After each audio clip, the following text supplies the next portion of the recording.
Well, I'll introduce you. Don't get your guest doing your own intro. You can introduce me and I'll introduce you. So this is Ella. We're here. We're talking today. We're good friends. We're going to tell you the story about me and Ella.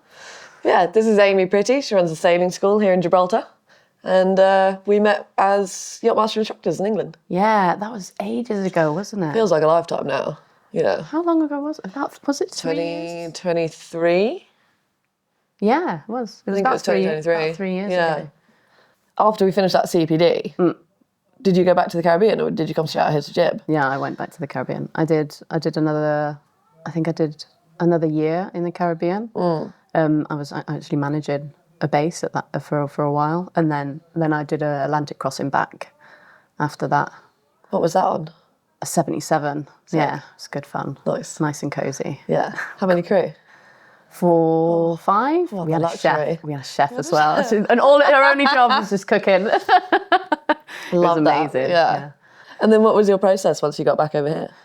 We decided we didn't want to work for sailing schools anymore because we were teaching for loads of different sailing schools for ages, and we know that we can do it better. So that's when we decided. But anyway, let's get back to how, obviously we met at the CPD and how it all went down, and then you came back to teach in Gibraltar, didn't you? So when you came back to teach in Gibraltar, do you remember what happened? Yeah, maybe differently from you.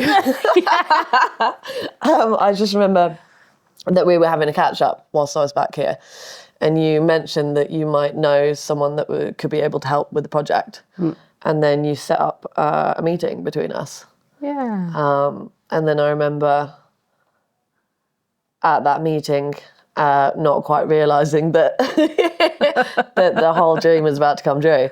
And we went off to a different bar to have a drink afterwards. And I had to make you reconfirm that the agreement we just had been agreed. And then I burst into tears around my mother. Yeah, I remember that. Yeah. So there's a little cafe just down the marina, actually, and there's a French lady that owns it, and I don't know if anybody knows. Not anymore. And yeah, no, but back then she did, anymore. Ella actually speaks fluent French. Yeah. So you used to go there quite a lot, didn't you? To hang out with Natalie. To talk French. Yeah. Nice. And so we met up there quite a few times. Yeah. And I remember... Not that we're severe alcoholics or anything, but... I mean, we went there for coffee quite a lot. I don't drink coffee. Amy went for coffee. Yeah. Maybe I'm the problem. Yeah. I remember you telling me your struggles and how you were looking for money to finish the rebuild, to get the boat ready. And I remember that it aligns... I mean, what you needed aligned perfectly with kind of our values and, I don't know, the other people's values who are involved. So, yeah, it just kind of just made sense, you know, to put you in contact. Yeah. And I remember afterwards, we were sat after the meeting, because the meeting was long, wasn't it? It was about, 2 hours we were sat talking? Yeah. And then afterwards, we were sat in the cafe, and I was like, you've got it, right? And she was like, what? What do you mean? What do you mean? I was like, it's done. And she's like, can you double check and confirm that? So I texted and to confirm, and I was like, yeah, see, look. And you were like, oh my God.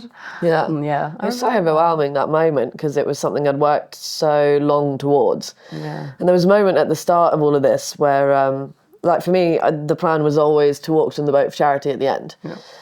But I had a meeting at one point with somebody who was going to financially invest by buying the boat. And he said he would buy the boat outright and lease it back to me for £1 for the entire circumnav.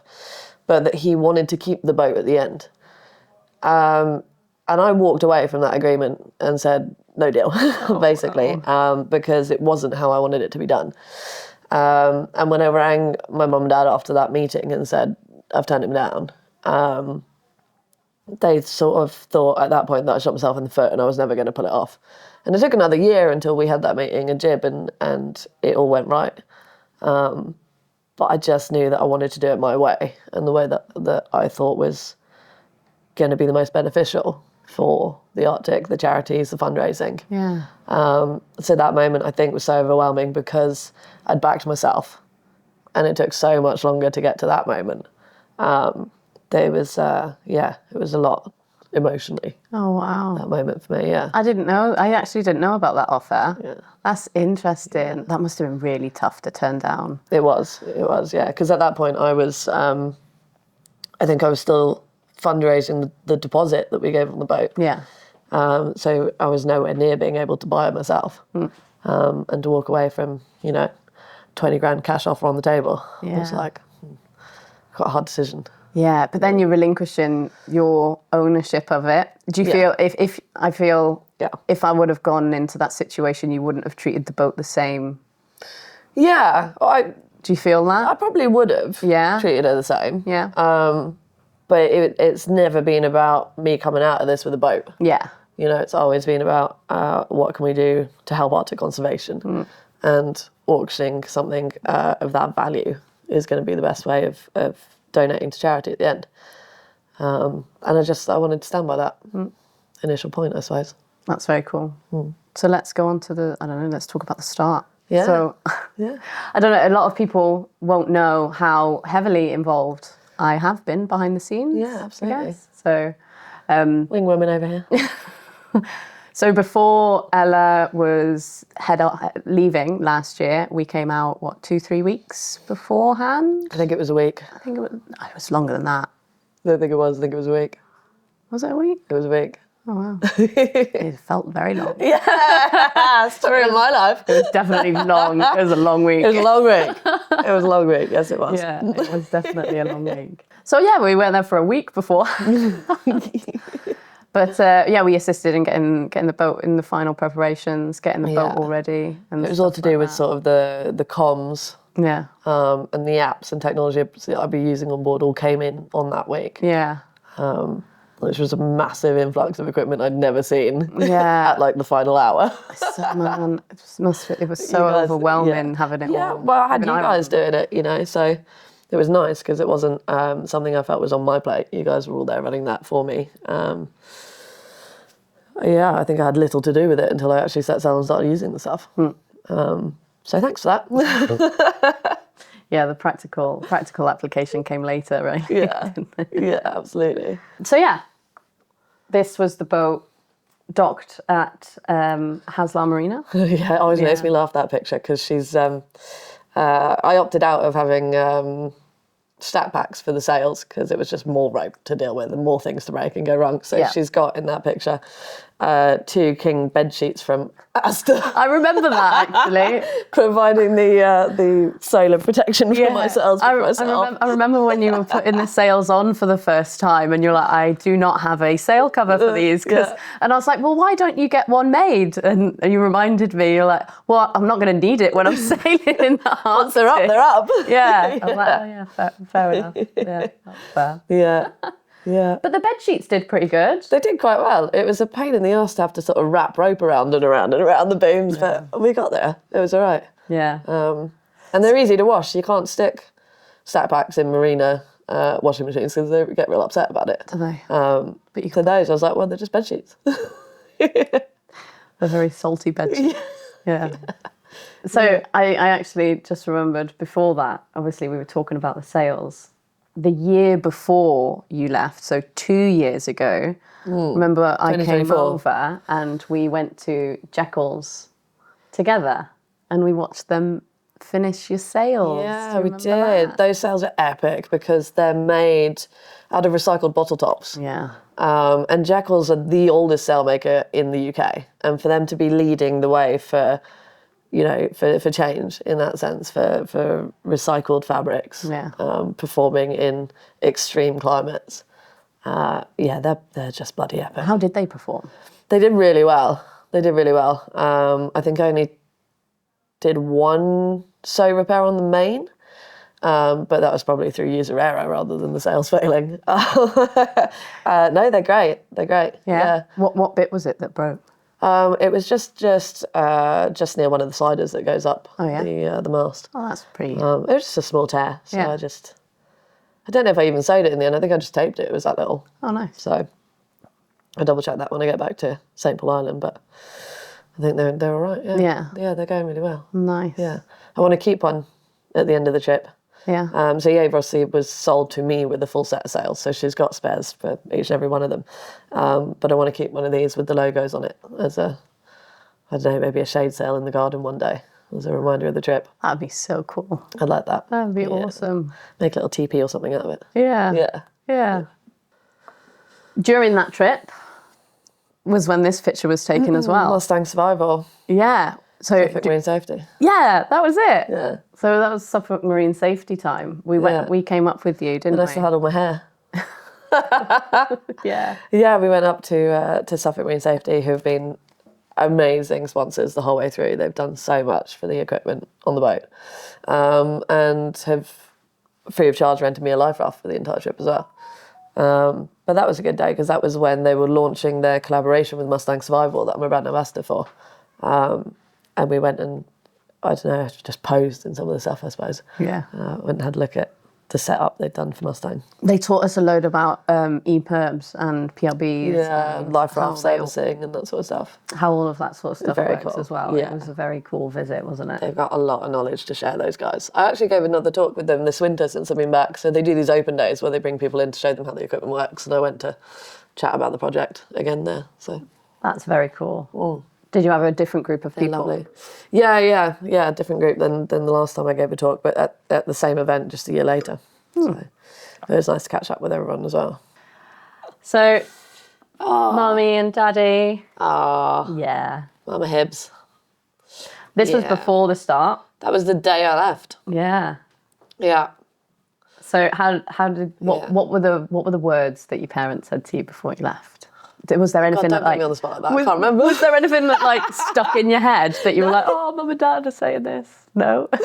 Like, I'm too That busy. whole moment was so overwhelming, though. Bet. I mean, we had the BBC, ITV, and RTL2 had flown in from Germany. We had almost every member of my family and extended family, and then their friends that I'd never met, and then all of you lot are my friends and the sponsors and the shore team. I said there must have been, how many do you reckon? 60, 70 people Oh, there was a lot of people on that dock. on that dock. Oh, yeah. On the ship. Yeah, I got out of the harbour and then got the generator out and turned the engine off, and there was a nice breeze. Oh, there you go. Yeah, so we had the support rib. Oh, I've not seen that photo. Have you not? No. So I was stood on the light. Obviously, Haslam light Marina ship. has this lightship boat, right? So I was hanging off the side of that, waving, taking pictures. Oh. I Yeah, think I was probably getting my fenders in or something at that point, or just about to. yeah, Yeah, so after that, once I got out the harbour and I had the sails up and got the generator out, and the film team did their final sort of wave goodbye and turned around and came back in the shore, and then I left thinking I was gone. And then I was like, I'm not gone, I need to stop. yeah. We had all that equipment we were talking about that I hadn't really used, and it's a good thing I did stop in the end, because it turned out that some of my electronic charts needed updating, and if I'd have sailed away from internet reception, I wouldn't have been able to do that. So yeah, final couple things got ironed out in hailing, That's good. and I had a really yum dinner. Yeah. You always said that you were never going to rush to the start, right? No point breaking the boat on the way to the start. Yeah. Just like I'm not going to rush back from the finish. Yeah. You know, if I'm coming down the North Sea in October or November this year, I'll probably come down the Norwegian fjords and dilly-dally and avoid the weather. Yeah. No point breaking it, trying to get Stop it home. off in a few ports. Yeah. Go back to good old Bergen. Yeah. Stavanger. I remember you had, Relive the route of 2024. you had a good time up there, eh? Loved Norway. Yeah, And I it's so beautiful. I mean, the fjords are slightly unhelpful for sailing in because there's either no wind or wind on the nose Really? everywhere. But it's so beautiful, you almost don't mind. Yeah. Yeah, Oh, nice. I bet it's stunning. it is. But it's cold. It's not nearly as cold as people might imagine it is, though. Yeah. Which is actually there was a don't know if I should say this story on a podcast, but there was a day of sailing up the Norwegian coast where the sun was out and there was not a breath of wind. So I was just bobbing about gently under engine, and there was no boat to be seen in any direction, and it was quite hot. So I got my kit off entirely. I went and laid on the deck and sunbathed. Nice. It was great. I had the best time. I mean, The best time. that's the bonus of solo sailing, right? Yeah, absolutely. No one minds. It's just me and the birds. Maybe the birds mind, but I won't know. Yeah. Spy birds. Oh God, I hope they weren't. What was the best feeling that you had when you were leaving? Did you feel good? Yeah, actually, when I left hailing and sort of headed east and then north, making that turn to go up the east coast of the UK, I was joined by a pod of dolphins that stayed around the boat longer than I've ever seen a pod of dolphins interact with any boat. They were with me for nearly an hour. Wow. And in that moment, I just had the overwhelming feeling with the bow pointing north and these dolphins around the boat that I was going where I was supposed to. It was quite cool. That's cool. Yeah. Yeah, it's funny how nature sometimes just influences you and says, yeah, you go in the right direction. You got this. You got it. Yeah. Well, We're with you. cool. Yeah. Nice. Yeah, that was the moment. Then after that journey came the start. I hate that picture because there's just not a breath of wind in it. As I came to learn about the Arctic, it's not exactly a sailor's playground. No. And so many days were spent just wishing that there was some sort of breeze. And then the breeze would fill in and it would be like 100 miles an hour and I needed it to just calm down a little bit, piss off. So that start line was really frustrating because I was heading up from Shetland. I pulled into Shetland because I'd forgot to pack a saucepan of all the things that I needed. It was a saucepan that was my final nemesis. So I pulled into Shetland and got this saucepan and then had a couple of days waiting out a storm there. And then headed off and it was what, 4 or 5 days to the start line? And it was the slowest 4 days I think I did in the entire crossing because we were almost going backwards against the tide at one point and the sails were flogging and there's no sound I hate more on a boat than the sound of a sail flogging. It just drives me nuts. Tell me about it. So I was just in this perpetual state of like, I want to go. Yeah. And the weather was like, well, tough. But that's a picture that I took in 66.34 degrees north and 001 degree west, which is a really helpful lat long that I gave myself on the start of the Arctic Circle. Just because it's easy to remember. Easy to get back to. If all goes wrong and I lose electronics, we can quite helpfully use that as a point on a paper chart. And that photo was taken at the moment I crossed into the Arctic. And eventually, about 7 or 8 hours later, and a breeze filled in, I was sailing along, washing out some of the firepot food packets, and this orca came right up the back of the boat and surfaced, I think because he was curious about what I was washing out of my food packets. Really? Yeah, the first animal I saw inside the Arctic Circle was an orca. First and only time I've ever seen one in the wild. But he was so close off the chance that we could have reached out and touched him. Oh God! I was like, it probably would have sent me into a panic. So we sail here in Gibraltar, and when we're in the Straits, we actually have a pod of orcas that are attacking boats. I wouldn't say they're doing it on purpose out of malicious intent. No. But it's a learned behaviour from what I understand. Yeah. And it's not been replicated in Arctic waters, other than one incident with a fishing boat in Norway. Yeah, I'm saying it would panic me just because of the history here. I mean, the amount of broken rudders that I've seen on boats being hauled out here is absolutely. It's nuts. No, it was an awesome moment, but I had cold hands at that point because I was using bucket of salt water to rinse out my food packets, so it was freezing. Hands were cold, and I had no camera near me, so by the time I'd got myself sorted to go and get a picture, he'd gone. But that was my first, welcome to the Arctic moment. It's pretty cool. Yeah, marked by animals and nature. Yeah, and that was a consistent theme the whole way through the journey. Really? Animals at milestones. Huh. Yeah. So we had dolphins when I left England, the orca when I entered the Arctic, whales and dolphins, whales in Iceland, whales in Greenland, and seals and whales in the Northwest Passage, polar bears. I mean, the wildlife was out of this world. Yeah. It was absolutely stunning. What was the best encounter with the animals? I think the one that'll stick with me the most was the first bear on the beach. Yeah.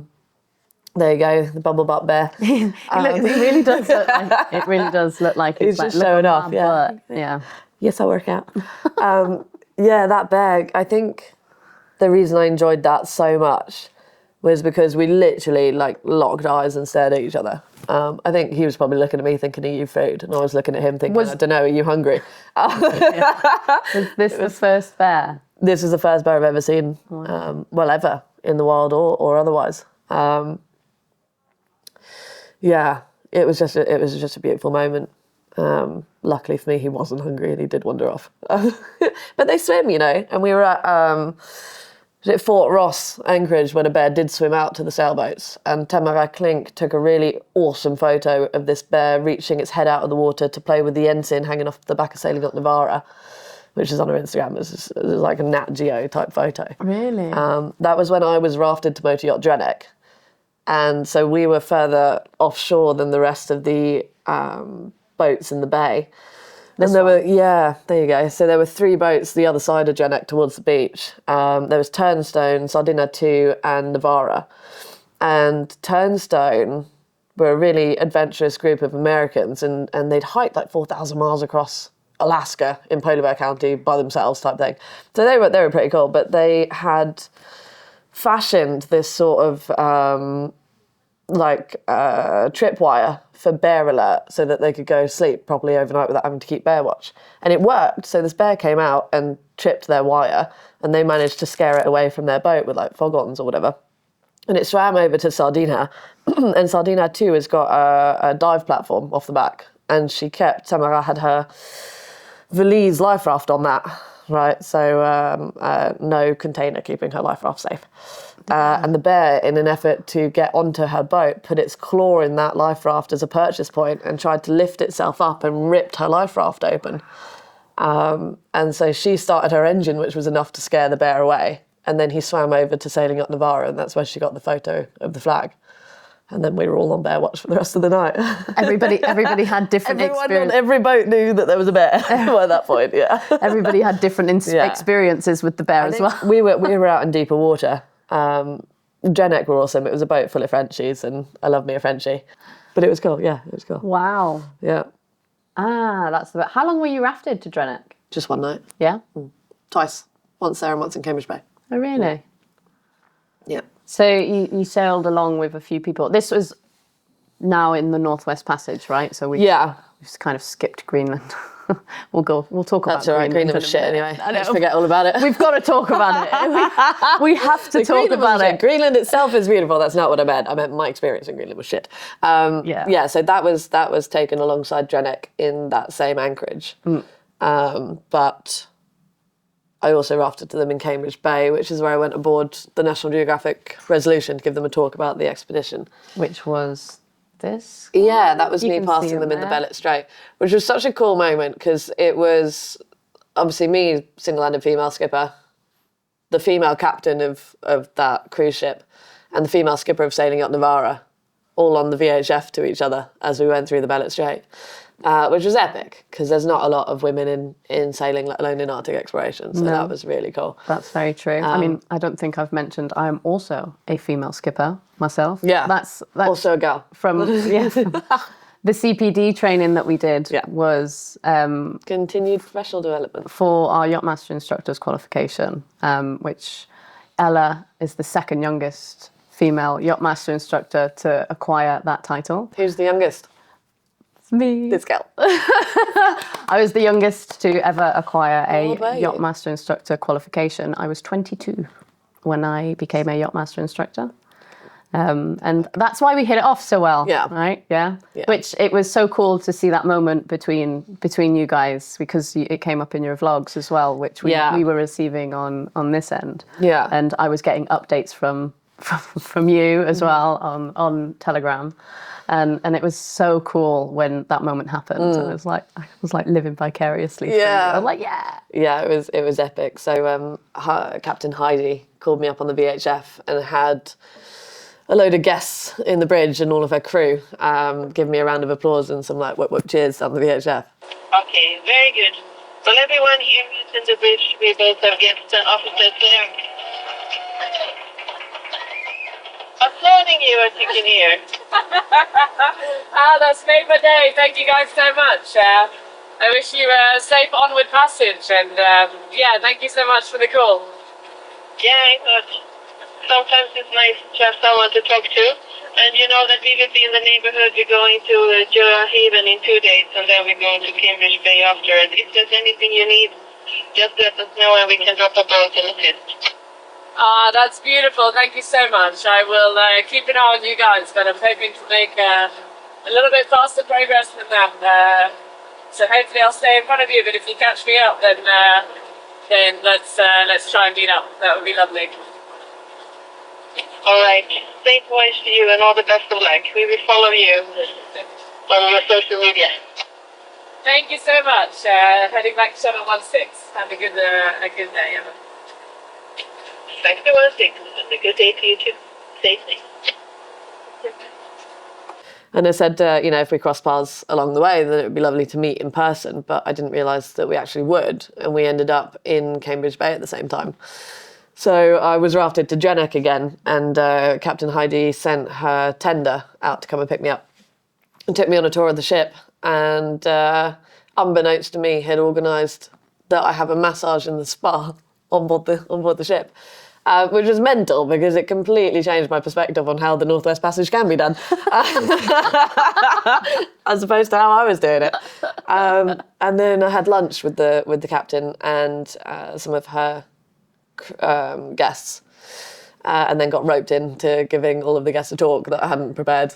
So I sent them a PowerPoint presentation that I had on my phone, and there were about 106 guests, I think it was, and 50 odd crew, and I gave them all a talk about why I'm doing the expedition that I'm on, which is really cool because people still message me from that talk now that learned all about it. So it was a cool experience. First talk that you gave in the Arctic still. In the Arctic, yeah. It's the first one I've done in the Arctic, yeah absolutely. That's brilliant. It was cool. I saw them a couple more times after that, but never on board. But when I left the ship to go back to Yeva, Captain Heidi, after hearing me rave about having fresh food at lunch, sent me home with a full carton of fruit and veg.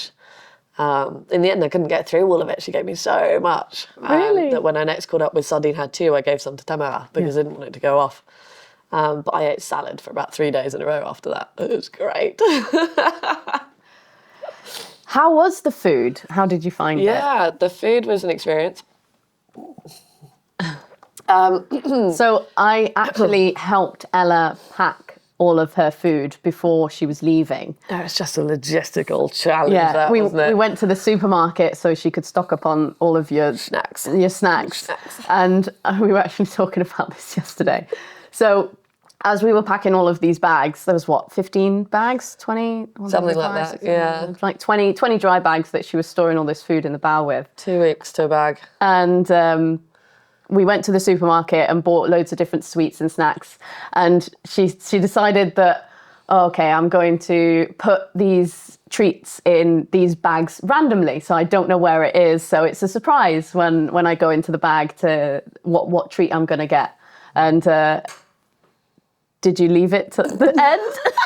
Did you leave all of the treats in the bags? Absolutely not. No, I did not. It worked really well for the first sort of half of the summer. Yeah. And I was being quite good because the original intention when I left was to do this like non-stop, right?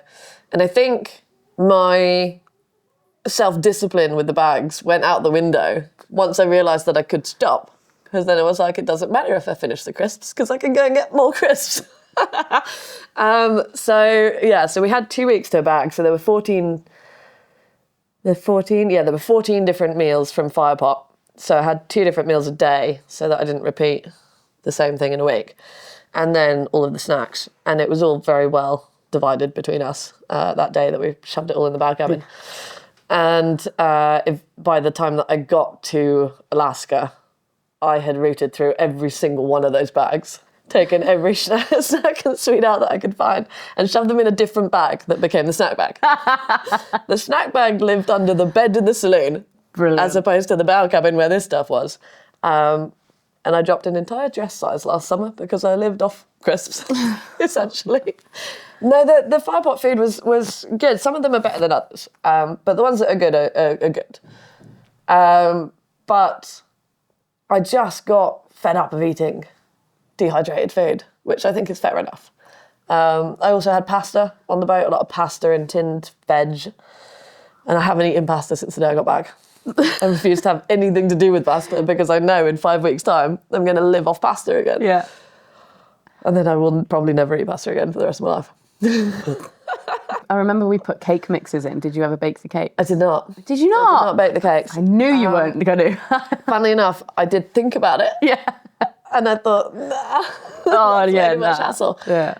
When I got to St. Paul Island, anything like that was a perishable, I donated to the food bank on the island.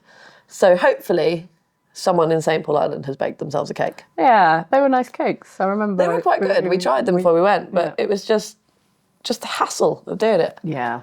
And the washing up, I just couldn't be bothered, basically. Yeah? I just could not be bothered. That's fair. And that was sort of a repeated theme for me throughout the trip, was that when it came to food, I could not be bothered, which is why snacks became, I suppose, the principal source of food, which isn't healthy, do not recommend.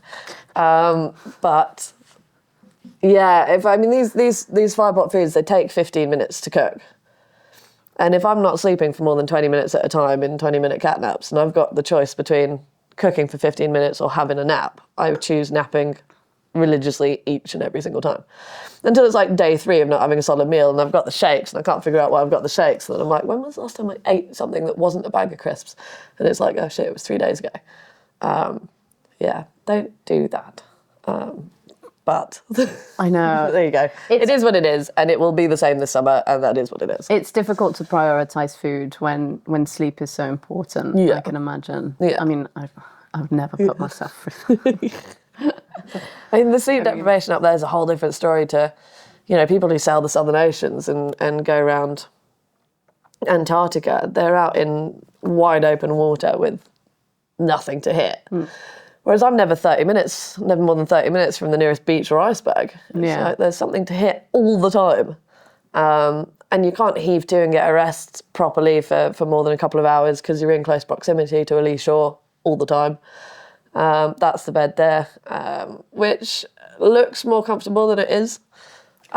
Did you sleep a lot in the bed? Or were you sleeping outside? No, I slept religiously in the bed. Okay. I tried to make sure that I knew that the second I was in that I had to sleep. So the phone didn't come in the bed, books didn't go in the bed, wet weather gear and boots also never went in the bed. And I just had to make sure that I always knew in the back of my mind that was my safe sleeping space, so that the 20-minute naps work. Because otherwise you lie there and you read a book and you get distracted. Next thing you know, you've finished 6 chapters of a book and you've not had sleep. Yeah. I made it as comfortable as I possibly could, but 4.5 months sleeping on a wooden table gets to you. Like, it is the saloon table, Yeah. And it's Do you have a mattress on it? solid lump of wood. No, I used the couch cushions, and then I put 2, what are they called, that you add onto your mattress on top, mattress toppers. Toppers, yeah. There you go. I had 2 mattress toppers on top, and when they started getting too flat, I'd take them off and plump them up and rotate them. That was it.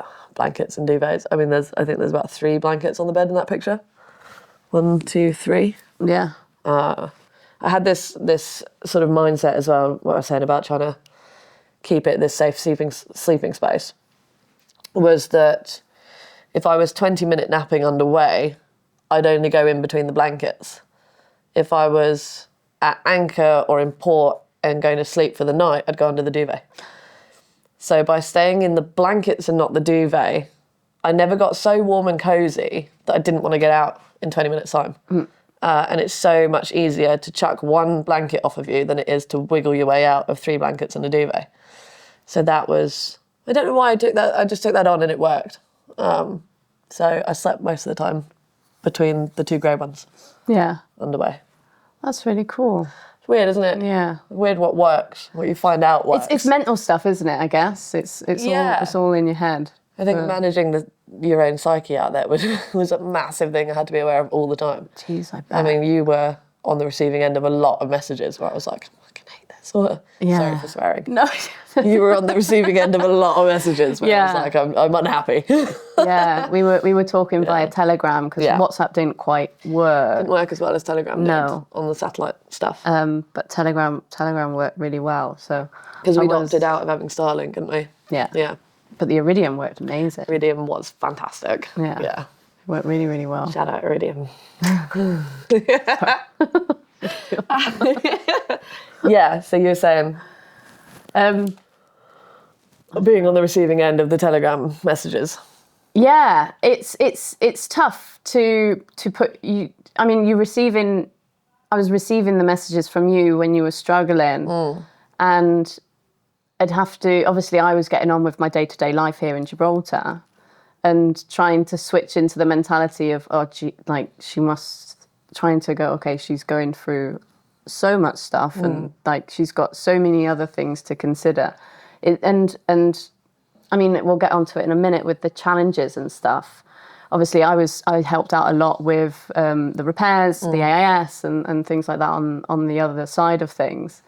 And it's hard to put yourself in a situation where you're under the same amount of pressure that you are. And you can easily sit there and say, oh, okay, this is simple, this is easy, just do this, this, this, and this. But I've not got the outside pressures which you were dealing with at the same time as well, you know? Yeah. So it's easy for someone on the outside to go sit there and say, oh, okay, well, she could have just done that, she could have just done this. Like, okay, yeah, but she's not she's dealing with 50 other things at the same time that those people don't see, you know? So it was trying to be there to help was tough sometimes, but you always find it difficult what to say. You're like, it's going to be okay, you're going to be fine, like, you know. Yeah, absolutely. Everyone's like, just get a nap. I'm like, I can't. It's so easy to say, right? You're like, oh. Yeah, but it must be hard, and it's something, you know, that I have to remember from your perspective as well, because I think with the messages, it was hard to know what to say to you guys at times, because I was like, I don't want to panic people. I felt in a way like I had to mitigate what I admitted to when I was having low days. Because like if I messaged the shore team and Mum read a message where I was like, I am at my wit's end and pulling my hair out, I know that I'd worry her too much. Yeah. So I'm like, I can't even be honest with my shore team here about how shit I'm feeling. Yeah, I know. Because my shore team are my parents, you know, and my besties. And I'm like, I just can't panic people. So I was like managing my own emotion whilst also trying to manage your guys' emotions from out there whilst I was doing everything else. You don't have to do that. There were days I cracked and I was like, I'm sorry, but this is shit. You're going to hear about it. You can always message me that stuff, man. Yeah. It's totally fine. And I remember and I wasn't just dealing with you as well. And then I had your dad messaging me as well. I'm like, oh God, I can't deal with you panicking. Amy, do you know what she's going through? Like, you need to help her. I'm like, I know, it's fine. She'll be okay. Don't worry. Yeah. Oh, bless him. Jeez. And he just worries like anyone would if, you know, your their daughter's being she's sailing around the Arctic Ocean by herself. 100%. It doesn't help that my older brother's always been a bit of a homebody as well. So it's not like there was it's not like there was another sibling also doing stupid stuff that took the pressure off of me. You know what I mean? Jamie lived a very sensible route of university, girlfriend, wife, house, cats, children undoubtedly on their way at some point. So, yeah, I think Mum and Dad had more of a struggle with me because I was so far down the other end of like the spectrum of what my life was going to look like. To quite severe extremes like these.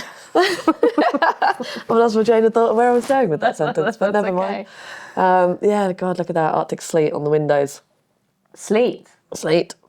Wow. Rain. What is that? The steering locker. My least favourite place on the boat, that. Locker sucks. It's always wet at the bottom too. Why is it always wet at the bottom? Every time I go in there, I get wet feet. That's the problem with a steel boat, though. Oh, right? Yeah. It's just cold and it sucks, that locker. And I perpetually spend my life in it. Just. This was the day that you were replacing the heater, actually. Was it in Greenland? Yeah. Yeah. I recently watched. That's also in that locker.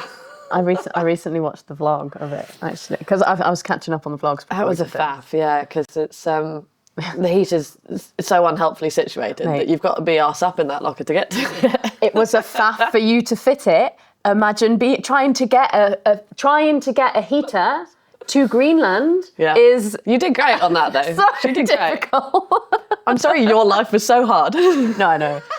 It's fine. No, it's great. No, you did amazing, though, to get that out there. And in the time frame that you were working with. It was tough. It was tough. But to be fair, Kruger worked. Kruger were Once I figured out I could work with Kruger, Yeah. it was easy. Yeah. It was just finding out that, okay, what can we do? Where can we get it from? Do Kruger have it? Do Eberspacher, which is the brand of the heater. Sorry, it's been a year. I've not looked at that word for a long time. We won't hold it against you. Yeah, it was put upon me to get these parts to Greenland, and I was sat up in that office, pulling my hair out, going, "How am I going to get?" So it's very difficult to get stuff to Greenland. You did great. You pulled it off, though. That's all that matters. Yes. You got there in the end.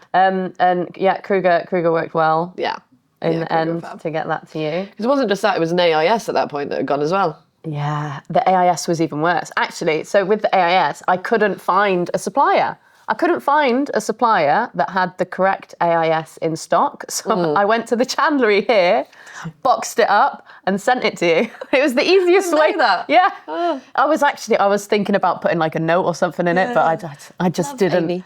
I didn't have the mental capacity because I was just trying to figure out how to get it to you as quickly as possible with all the right stuff. Yeah. Because we had to make sure that it had everything in it and that it was going to get to you on time, you know? And it was the Ice Queen that gave us her shipping agent in Nuuk. Yeah. Mywin. Yeah, Christian. He was the contact which I was talking to. He was brilliant. Yeah, he was really, really good. Really nice guy. But yeah, thanks to Mywin for that contact. That was really good. Because we didn't have an address. That was the biggest issue. It's like, how am I meant to send it to somebody who's in a boat? And they're like, no, They must already. have got so fed up with me in Nuuk as well, because I just kept sailing out like, okay, I'm off now. Yeah. And then I'd come back and I'm like, can I have my spot back? It's still broken. And I did that like 3 times. Every time I came back, they could see my face. It got more and more upset. And they were just like, yeah, you can have your spot back. It's fine. We'll keep it for you. So the heater first broke. When did the heater first break? The heater first broke After the flooding. which was between Iceland and Greenland, wasn't it? No, it was east of Iceland. So the boat flooded east of Iceland and then caught fire. And then I sailed into Grimsby. And the heater back flooded during that. This is a picture of Ella with 50 layers on. She was so cold. It was so cold. Inside boat temp reached lows of 3 degrees Celsius without that heater. I did 3 weeks in the Arctic. How did you manage? Well, just by wearing a lot of layers, I suppose. Hats. I lived in hats and gloves and my thermal one pieces from Mustang and socks. The thermal one pieces from Mustang, were they good? They were good. Yeah. And they're really handy because they've got like a flap on the back, so you don't have to get naked to take them off. Lady flap. Yeah, which I like. I appreciate that because when it's that cold, I mean, there were days that I was like, I should probably change clothes. And then you take a sock off and you're like, nah, never mind, stick your sock back on. And there was no heating and the inside of the boat was that cold. I was like, this is me now. I'm wearing this. Wow. Yeah. So, yeah, it was miserable. I bet it feels weird then afterwards, taking all your clothes off and going to have like a shower or Yeah. something. You're like, oh. Yeah, it does. When I got into Greenland, into Nuuk in Greenland, I had a shower on the boat there, but I still hadn't fixed the heater. So I had a hot shower in a freezing cold boat and then just had to get dressed as quickly as humanly possible. Yeah. Yeah, it was bloody cold. Oh, gee. Yeah, and replacing the heater was a nice little challenge for me mechanically because I'd never done one before. And you were in a tiny little hole. A tiny little hole. Yeah. There was an issue with it in the electronic side where the electronic control button had held in its memory the error from the failure, and I couldn't figure out for the life of me why the new one wouldn't work. And we ended up getting Kruger on the phone, or I was emailing them. I think I was emailing them and they were responding straight away. sat watching their emails, as to how to get into the memory of the electronic control panel and like erase the thing. And then I started it up, and there was this gurgle that came from the exhaust pipe. It was just like, and I was like, turn it off. This is So then not I had to good. go and take the exhaust pipe off, which has like a swan neck in it, and I had to go and turn that upside down, and all of this water came pissing out of it. And I was like, Jeez.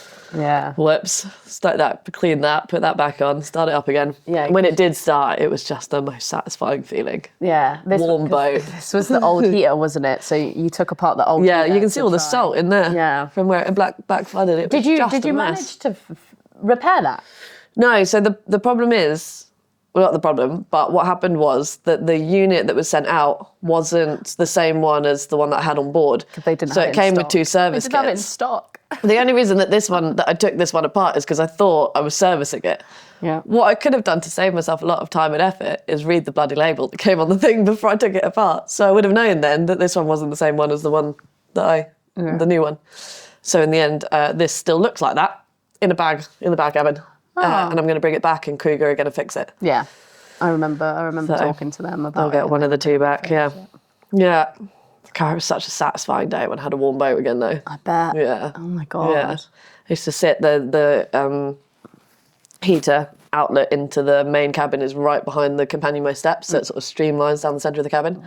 So you can sit on the companionway steps and look out the windows with your feet in front of the exhaust. Oh, Getting nice. all warm-toed. Yeah.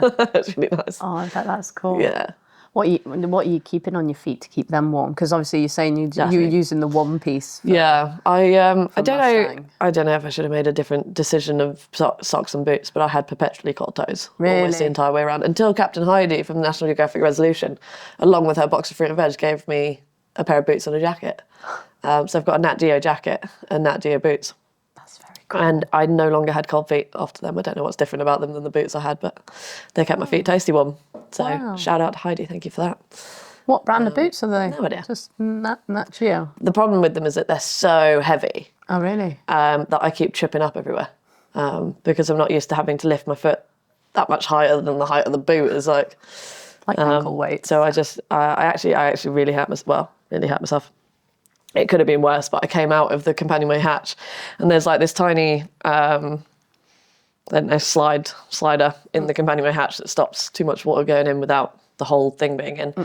And I know exactly how high to lift my foot to get over the top of it. Yeah. Until I was wearing these boots.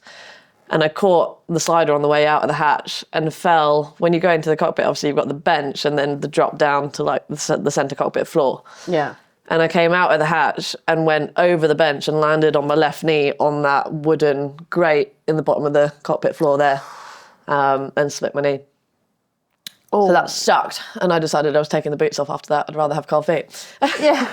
But the boots were great when I was walking around settlements and stuff like that. They weren't great for trying to rush around the decking. Yeah. So I came out of there and just went straight down there, basically. That hurt. Jeez, I bet. Was that the worst injury that you got on the trip? Other than losing a fingernail, Yeah, I remember. I had to drop my Genoa, which I did rafted to motor yacht Drenek so that we could service the spinny bit at the top. And as I was sorting out the halyard attachment at the top of the mast, someone on the deck at the same time was unfurling the Genoa, and my fingernail got stuck in the spinning drum at the top, and that was painful. That was bloody painful. Yeah, it was just sort of pissing blood trying to get back down Did there. it grow back? Oh yeah, they're fine now. Okay. But I was sort of bleeding trying to get back down my main mast with like one hand going, ow, I'm coming back. Yeah. Like limping down the mast. Yeah. I don't like heights at the best of times as well. Like I'd rather not go up the mast ever if I could avoid it. Yeah. But I'd done it and I was sat up there and I was like, I hate this. And then I got hurt and I hated it even more. Oh no. You had to go up the mast one other time, didn't you? Which When was we were doing the AIS. you had the and AIS VHF. issue. Yeah.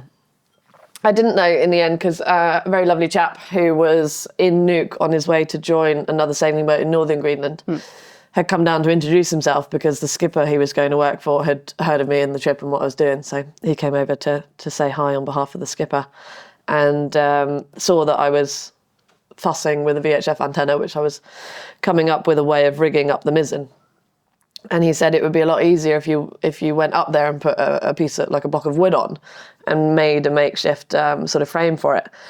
And I said, yeah, it would, but I'm terrified of heights and I'd rather not. And I need to be down here to do the splicing of the connectors anyway. So it's going up on a halyard. And then he was like, well, just send me up on a halyard, I'll do it.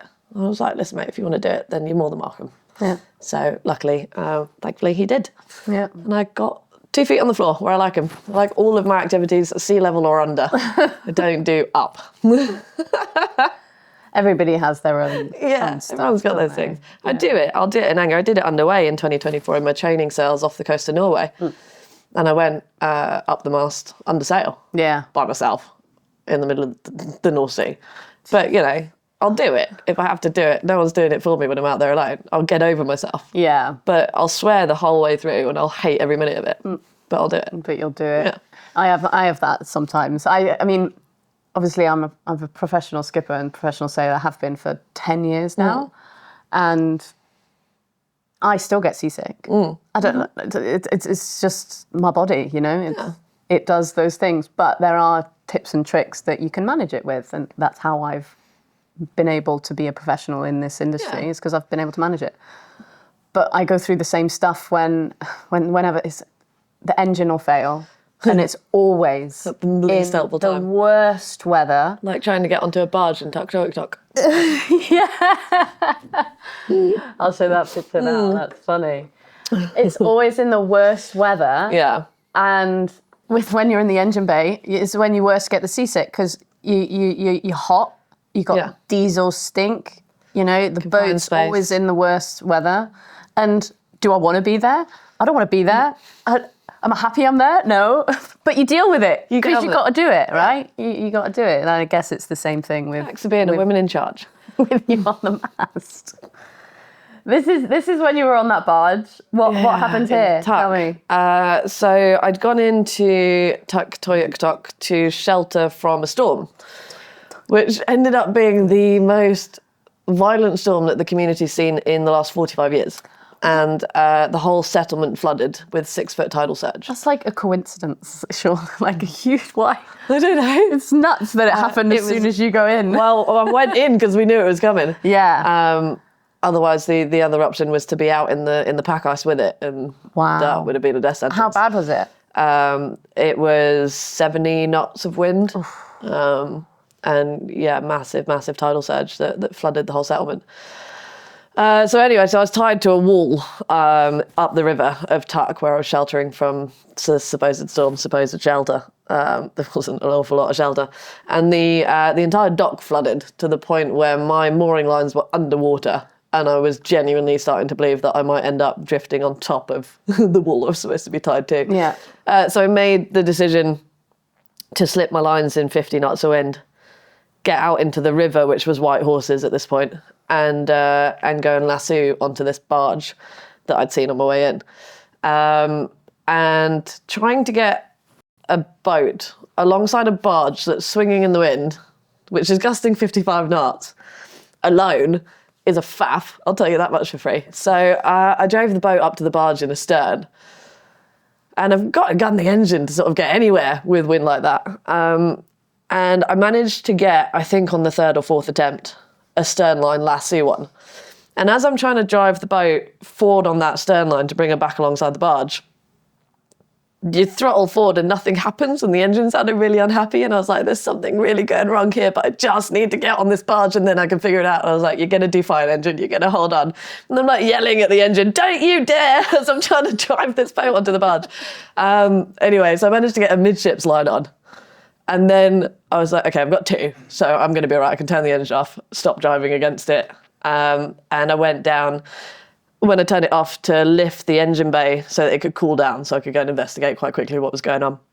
And in doing so, I noticed that the bottom bolt of the alternator, which thank God is about this long, was hanging out by about that much. The very minimal amount of thread left in the engine itself. I saw that. I saw that picture, actually. And thank God that there was, because directly underneath the engine bay is a metre and metre 0.6 drop to the bottom of the bilge in a space that no one can ever get anything out of. I found the old owner's reading glasses down that bilge because I went and got a litter picker and was like litter picking the bottom of the bilge to try and get all this stuff. So anyway, that engine bolt, luckily that engine bolt was still in the engine and not down the bilge by that point. So then I had to lasso, I don't know, I think I put 12 lines on that barge, just convinced that something was going to snap at some point. Really? I don't know how many lines I put on, but it was a lot. And then we waited out the storm there. Yeah, it was an intense day, that one.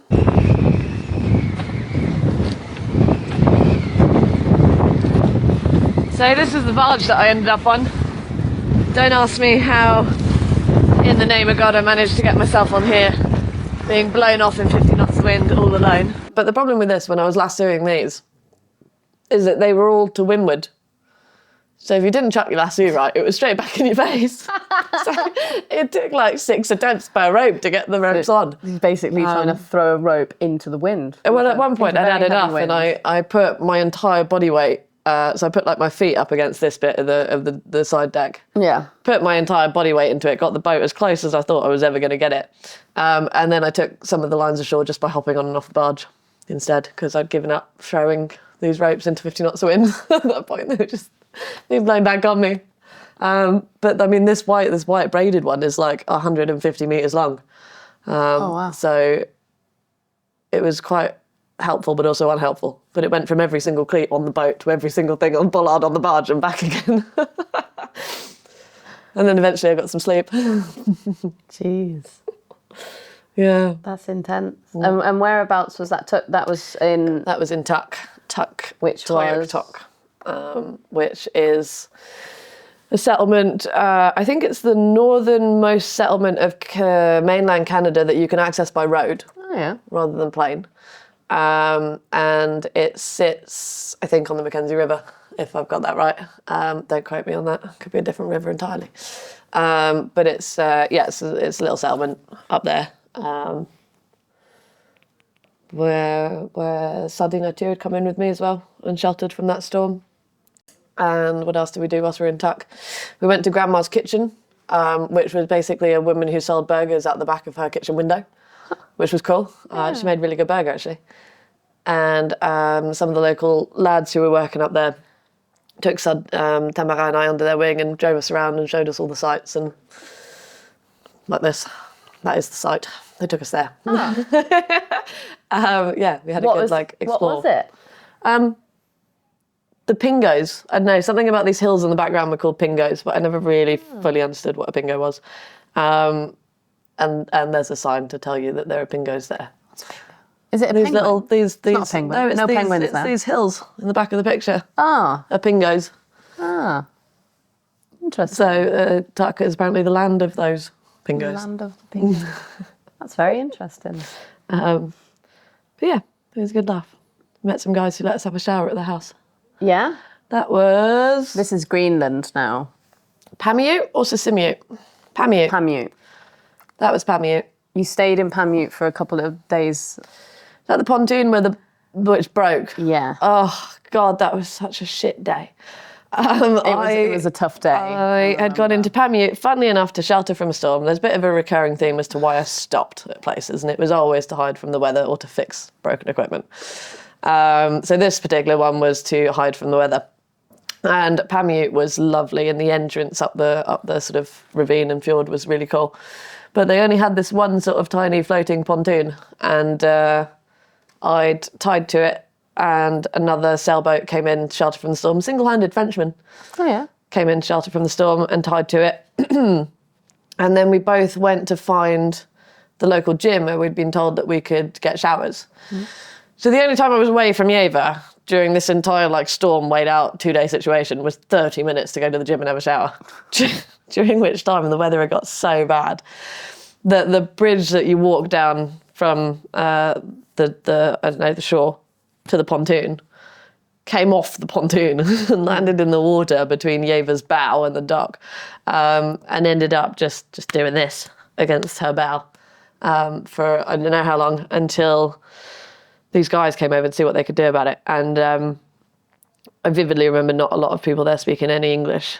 So when it came down the hill from the gym, I could see people in these like fluorescent jackets stood at the dock, and I started legging it down the hill thinking, why are there so many people at my boat? What's going on? And I get down there and all they're doing is like, go, go, go, and just like chucking my lines off the dock and pushing it. And I'm like, well, let me start an engine at least. Jesus. Like, what are you doing? So then I was trying to use like hand signals to ask whether they'd come and catch lines at a wall further down the harbour so that I could tie up again. And they just completely blanked me and didn't. And so I was back on my lassoing another wall. But luckily for the other guy tied onto that pontoon, the bridge was reinstated and stayed. But I very much was not allowed to tie there again. And none of them were particularly helpful in that situation. It was quite unfortunate. So, and then the boat had a great big whopping scratch, multiple scratches, back down through the paint and onto the steel. So that was another task to fix in Nuuk. I was painting the side of the boat again. Yeah. I loved it. Yeah. Well, it was Greenland was your baptism of fire, wasn't it? Really. Just everything broke on the way to Greenland. Yeah. And then Greenland was spent fixing everything, and then I left Greenland. I mean, thankfully, nothing else really went wrong equipment-wise in the Northwest Passage. A lot of stuff went wrong. Like I ran the blood down the ground at one point. You were in Nuuk. But all of the equipment after Nuuk that had failed had been repaired. Nothing else had failed yet. Yeah. And I was in a pretty good place. The only until I got into the fog. Yeah. Sorry, I'm reminding you now of the only other thing that failed. This bolt. this one bolt. Yeah. The bane of my existence. I don't know whether I just haven't got marine grade bolts for it when I bought replacements or something. I don't know. But this bolt, if it's too tight, it shears. And if it's not tight enough, it bends. So if you're not spot on with the like tightening of that bolt, it becomes the most difficult bolt to remove. Either it shears and the autopilot fails and then you just go and put another one in and it's not the end of the world. Or there was one time where it was a little bit too long and it bent. And because it had bent, I couldn't get it out of the hole. So there's me, like, in the dark, hove to, in 3-metre swells, coming over the side of the boat, in my wet weather gear, always with an angle grinder, going, like, through this belt. Like, sparks flying I'm in that damn locker that's about this big. Sparks in my face, and I'm just angle grinding this belt out. It's always when the weather's the worst. It's shit. There's waves coming over the side of the cockpit, going down the back of my collar.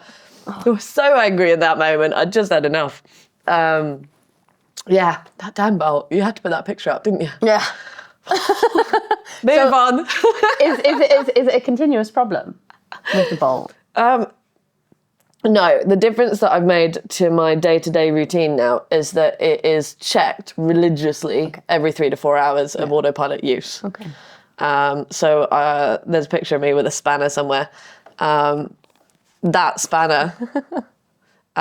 or maybe not that size, but there are 2 spanners like that live in kind of like a cup holder that I've got in the cockpit, and they are constantly there all the time. So that every time I see them, I go, oh, I should probably check that bolt. Yeah. And then I do. And then it was fine. But I had to learn that lesson by going through about 3 or 4 bolts. Why? Can't remember what it is. Yeah. This is inside that little cubby hole as well, isn't it? Yeah. So the picture of me standing out, that's what you look at, and then when you're inside. This is the inside. Yeah, so you can see when we beefed up the steering after the failure to Svalbard in 2024. This whole podcast is just me saying how incompetent my boat is. No, I'm sorry. I know. Really competent now. We're going to go on to nicer things.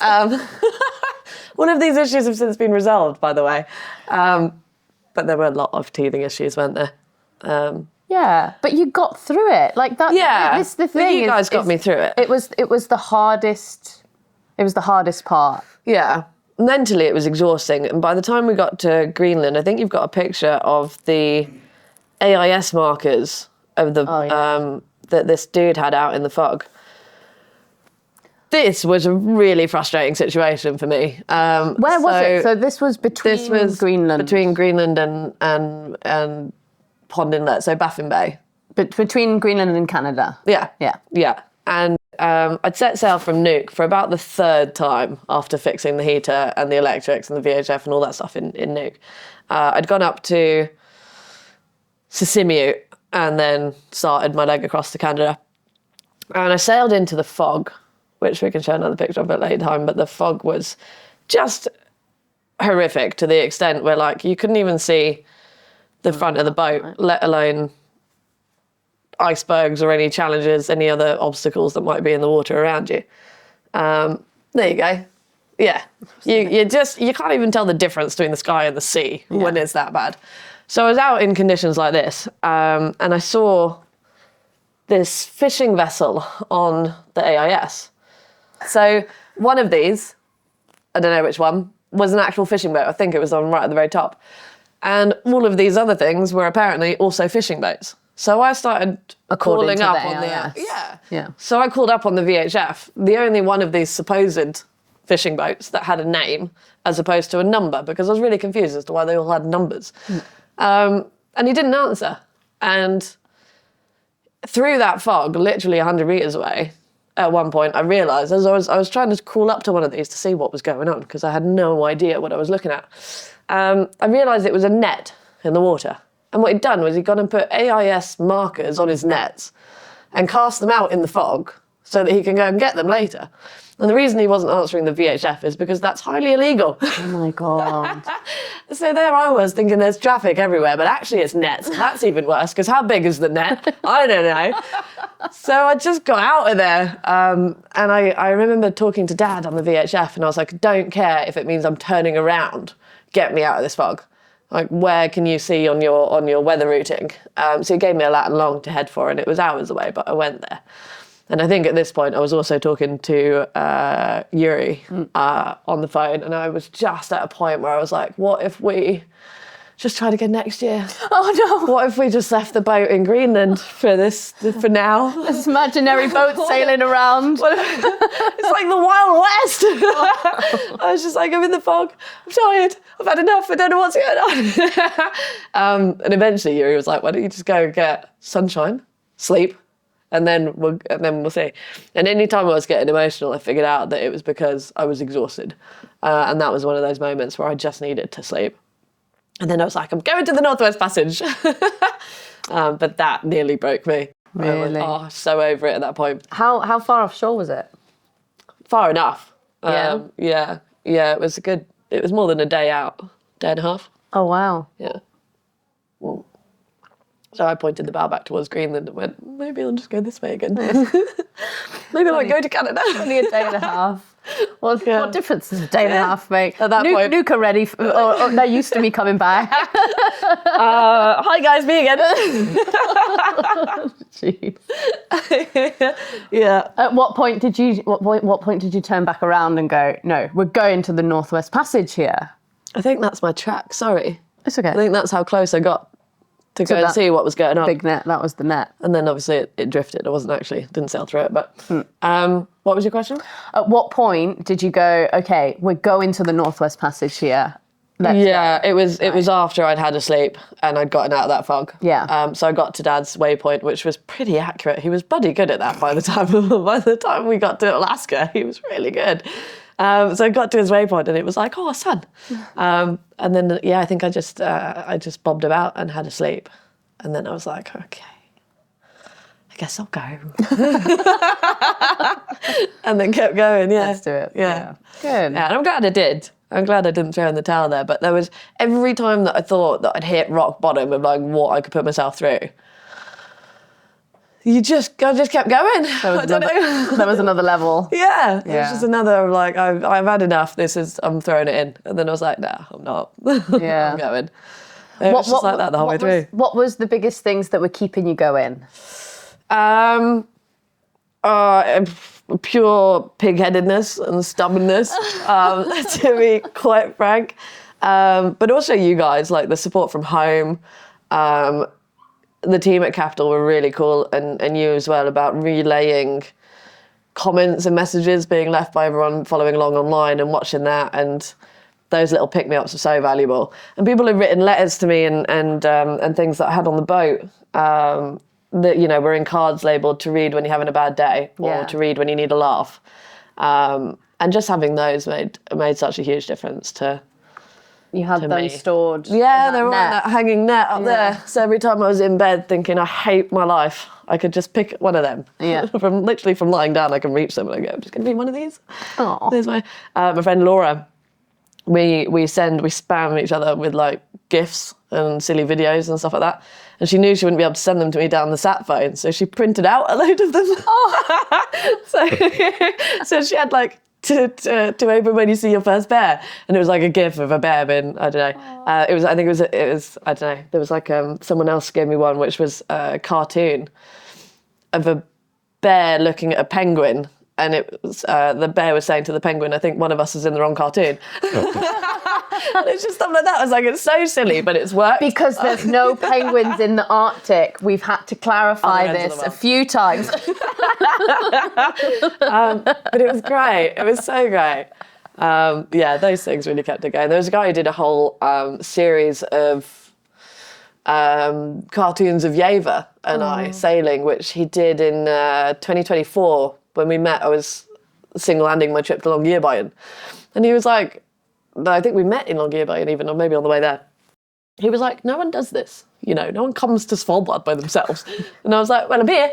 Yeah. And then he kept drawing these cartoons of like, every time that I'd put a picture that I saw a whale, he'd draw me on the boat looking at a whale and then send it to me and stuff. So yeah, that sort of stuff really helped. That's And all my little pictures of everyone. That's you.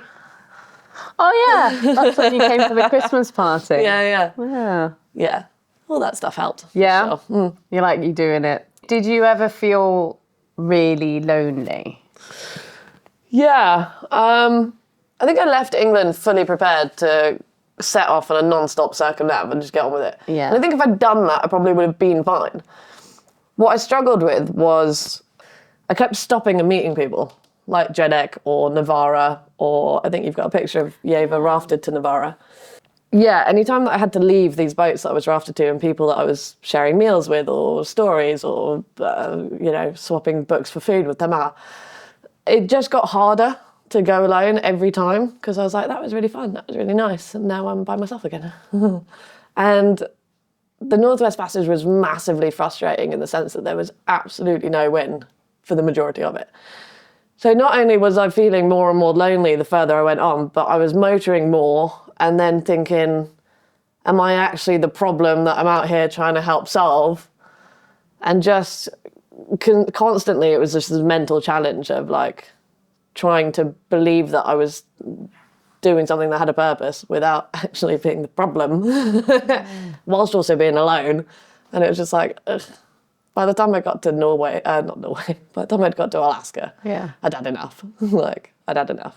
But I tried to be as open and honest about that with like the video recaps and you guys and stuff as I could be. Yeah.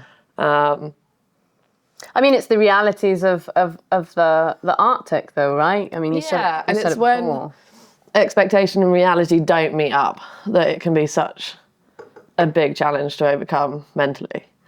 Yeah, I hope that sailing over Russia this summer is going to be a lot more sailable than the Northwest Passage. But you see these videos, right, on social media that people put out, and I'm not going to name names, but people put out these videos of them sailing past icebergs or past pack ice. There's not a breath of wind going over the water. They've got their sails up because it looks pretty. They're flying their drone around, which is because they get a better photo. But they're not actually sailing. And then the engine goes back on and the sails come down and the drone goes away and they motor off again. And it's like, why are we giving people this false image, selling this like Arctic sailing dream when it's not like that? Yeah. A lot of these photos haven't been retouched. I mean, none of them have been edited in any way for changing like the light or that sort of stuff. And it's because I want it to look how it looked. There's not a lot. I mean, you can see on the water there. There's Yeah. not a huge amount of wind. But these ice waves are impressive, hey? They were absolutely incredible. I mean, there was a point on the radar where they were just everywhere. Really? And you get told to sail upwind. These ones? Yeah, I think that was in the Northwest Passage, actually. That was pack ice. But the icebergs out in the waters around Greenland, Yeah. you get told that you should sail upwind of those icebergs because as they sort of carve and break off, you get smaller little chunky bits in the water downwind of them. The problem when there's one every 100 meters in every direction is Yeah. that at some point you're just going to have to sail downwind of one. So I gave up on the whole tack into windward to get north of this one. I was just like, if there's something in the ice, I won't hit it.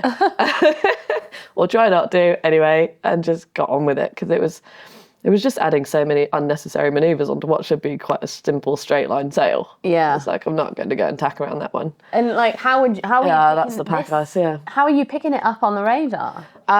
Yeah, good question. The radar's bloody brilliant that we've got on Yeva. I figured out going through the passage that if I put it on the closest setting possible that you can get it, it does pick up this sort of stuff. Oh, good. Maybe not that one in that photo because it's quite flat, but some of them do have little lumps. Yeah, and it helps sort of weasel your way through it. But a lot of the ice, like when you're looking at stuff like this, what it actually looks like from a distance is, have you got the picture I took of the mountains in the background with the ice in the front? Nope. That one? Nope. It's none of them. That's okay. It's just because it proves the point.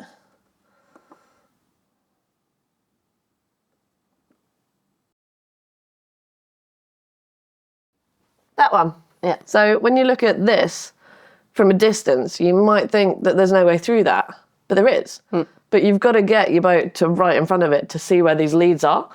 And as you go through a lead, more often than not, it either closes on you in front or behind. Oh, no. So you end up having to turn around and go back out before, like if it closes in front, you've got to do a 360 in this like very narrow bit of channel that you've tried to get through, and then get out of this entirely and pick somewhere else to try again. So yeah, the radar doesn't necessarily pick up this sort of stuff, but it would pick up that chunk and those chunks. So like the multi-year ice. So a lot of the ice that I saw in the Northwest Passage was multi-year ice, which means it's carving out of the central Arctic Ocean and travelling wherever the currents are taking it, which is representative of how quickly we're losing the Arctic ice cover in the fact that it was multi-year ice and not first-year ice. How can you tell the difference? Because of its shape and size and thickness. So multi-year ice can be, 3-4 meters thick. That's an iceberg, so that's different entirely. Ah, okay. So with this sort of pack ice stuff, these bits, you see these big chunks? Yeah. That's more likely to be multi-year ice. Oh. And it'll be thicker under the water. Whereas that is probably first-year ice because it's a lot flatter. Yeah. So multi-year ice, as it joins together, it sort of smushes like that and then fuses. Whereas this will melt before it can join anything else. That makes sense. So, yeah, so a lot of the passage we saw, that sort of multi-year ice, and that a radar does pick up. Yeah. This stuff maybe not quite so much, but you can see there where you sort of start picking your way through leads to get out the other end. That must have been tiring. Jeez. Exhausting. How did you manage at night? So, luckily, nightfall only started to happen towards the western edge of the Northwest Passage. True. So I think I only had two nights where I was navigating through ice. And in one of them, I stopped the boat for a 20-minute nap and just let it drift a mile backwards with the ice, because as long as we're all going the same way, I'm not too concerned about hitting or bumping off a bit. Well, that was the theory. And then I was lying in deck going, I don't know where the ice is now. And lying in bed going, I don't like this very much. So I got up and didn't actually sleep. So the longest passage I had without sleep for hand steering through ice like that, where you've really got to be on deck and just watching everything, was just shy of about 40 hours, which was horrendous. Do not recommend. Don't do it. Hallucinations started about hour 34, 35. I also didn't eat during that time because it was like high stress, high pace. I had to get through this field of pack ice and into a place called Pierce Point where I was going to go and anchor ahead of a storm that was coming in, recurring theme again, because otherwise I would have ended up in that pack ice at the same time that's a storm. And you don't want to get crushed by it. You don't want to be sloshed about in it. This This stuff, that comes at you on a 2 metre wave pushed by 70 knots of wind, it's going to hurt. Wow. So I had no choice but to get through that stuff and get into this anchorage. And then I got into the anchorage and I dropped the anchor and there was ice being blown into the anchorage. So then I was like, oh, are we going to get blocked? I'm going to get iced in. What do I do? Do I stay? Do I go? Do I stay? And then the next anchorage was too far away to risk getting caught in the ice in that storm, so I stayed. And luckily for me, I still had the common sense before I put my anchor down, even though I was exhausted, to do it in the upwind-most section of the bay in anticipation for the wind direction that was going to hit with this storm. So I stayed out of the ice that got blown in because it all got blown south, downwind of me, which was fortuitous. I don't know how I had the foresight to think of that when I was like hallucinating. The ice was like jittering and moving and I'm like, I've gone insane. But I didn't have to lift the anchor and move, so I'm proud of myself for that one. That's good. Yeah, 100%. Thanks, me. It's when your muscle memory, you're like, okay, I know what I can do. I know what's got to be done. Yeah. Mm. That's funny. Yeah, it's good. The anchor did a bloody good job at holding us then as well. We had about 40 knots come through that anchorage. But it was about 70 the other side of the cliff I was using as shelter. Oh, wow. Some of these icebergs are nuts. So yeah, they're like big mountains. Yeah, they are. I mean, the first one that I ever saw around in southern Greenland. Which was this one, wasn't it? 800 metres from end to end. This one. I mean, that photo was taken from like 1.5 miles, 2 miles away on a telezoom lens. No. It was massive. It was yeah. It was the first one I ever saw, and it was like this blip on the horizon. I was like, what is that? Yeah. It's huge. I thought it might be a ship, and then I was like, that's too big to even be a ship. Really? And then I was like, oh, there's ice. There you go. And then we had Iceberg Alley, where they were bloody everywhere trying to get into Greenland. Getting into Greenland? Getting into the first stop in Greenland, which was Tuktoyaktuk. And it was just like these icebergs. I'd never seen one, and suddenly I'd seen 50 in an hour. And then as you got into Greenland, there was this fog bank, which I think you've got a picture of, like the light coming through the fog. Yeah. So it was after crossing round from Iceland, there you go. Iceland to Greenland was a couple of weeks of like no heating, 20-minute nap, so I was knackered. And the last I don't know, it must have been at least 10 hours of navigation into Greenland was done in this fog. That you just couldn't see the front of your own boat, let alone the iceberg that your radar tells you is 100 metres off your port side. And that's only the ice that, by that point, I still hadn't done a lot of ice navigation, so my radar skills probably weren't as good as they were by the end of the Northwest Passage. So there was bergs that I wasn't picking up, whether that's because of user error or because they're only 1% over the water and 9% under. But basically, I'd get within 100 metres of a boat before I saw it, and I'd go, oh, shit, and turn that way, and then there'd be one there too, and I'm like, ugh. So there was no sleeping through that fog. And then you get to out the other end of it, which is when I turned around and took that photo.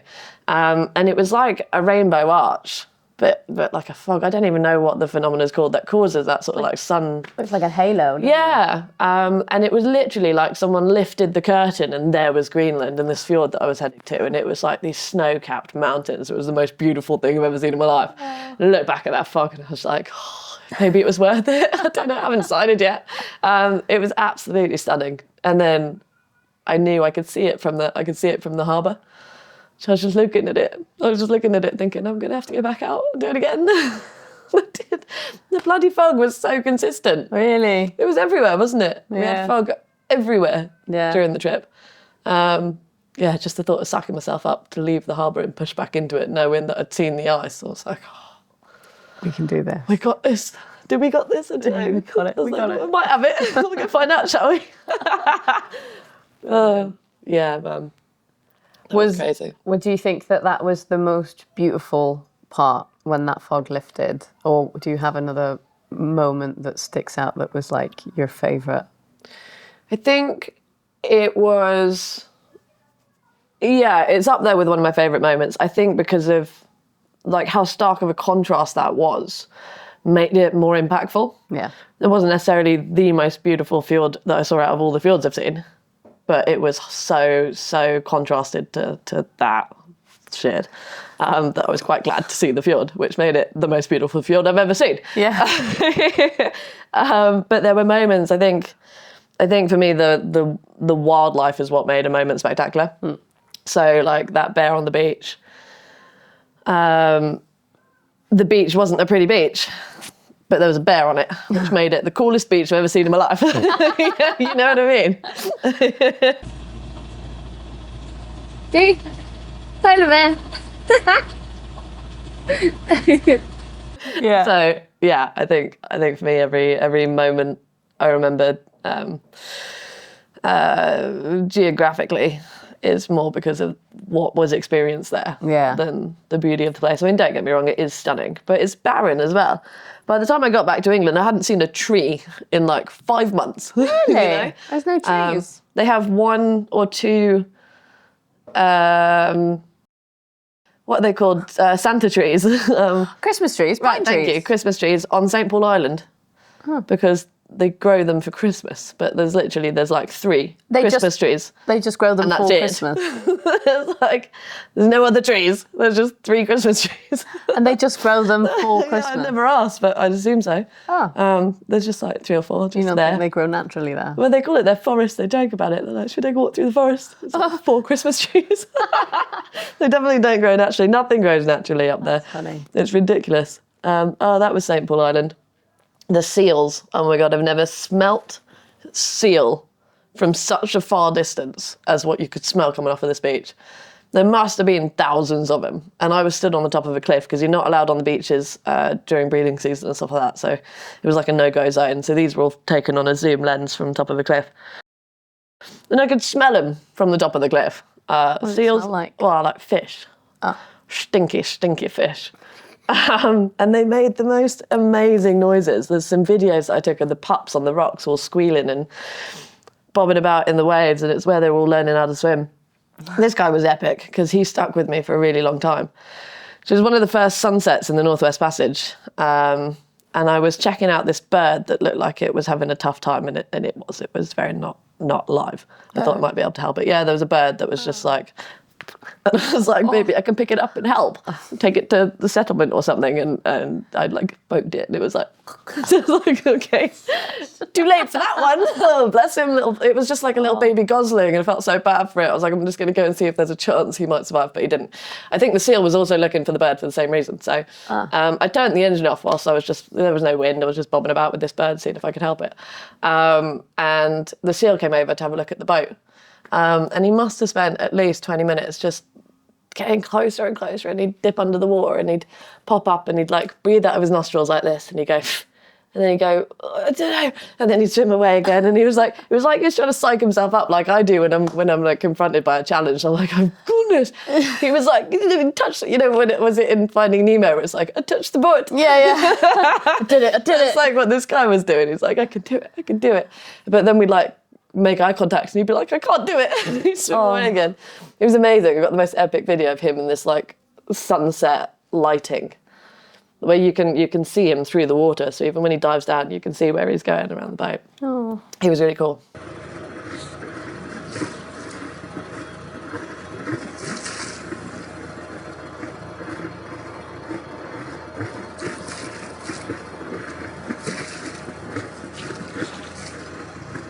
And then this is beautiful, which is a fox, Thank you. Right? Yeah, so that is a Pribilof blue species of Arctic fox.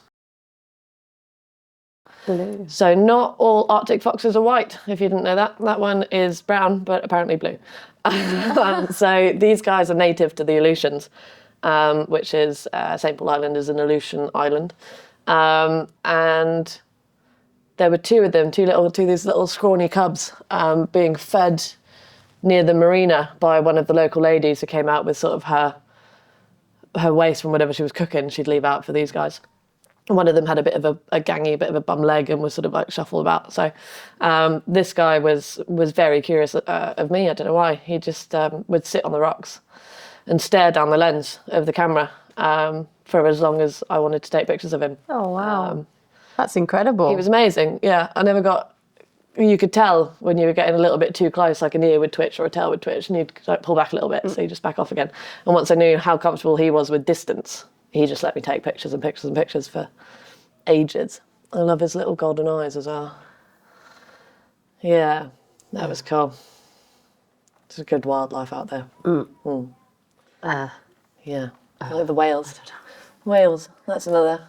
I don't know if we've had that one. Yeah. Have we had that one? No. How many whales did you see? Oh my God, so many whales. Yeah. This guy was quite cool. This was Iceland after Grimsby, so after the boat had been fixed up from the fire. And he jumped 4 times, right? So it took 2 times for me to figure out what was going on, because I've never seen a whale do this before. Yeah. Obviously, I know they do it, but I've never actually seen it. It took the 3rd jump I missed because I had to go and get the camera, which had the wrong lens on it. So I had to go and shove a lens. But by the time I came back up and I'd done all that, I was like, there's not a chance. And I was like vaguely trying to focus on something that wasn't there. Yeah. And this is slightly out of focus because it was at that moment that he went, wee, for the last time. And I was like, took about 1,000 photos in a blip of a second. And just about managed to catch him in time. That's awesome. Yeah. Dolphins were a pretty consistent experience around Iceland as well. Wow. Wow. Oh, wow.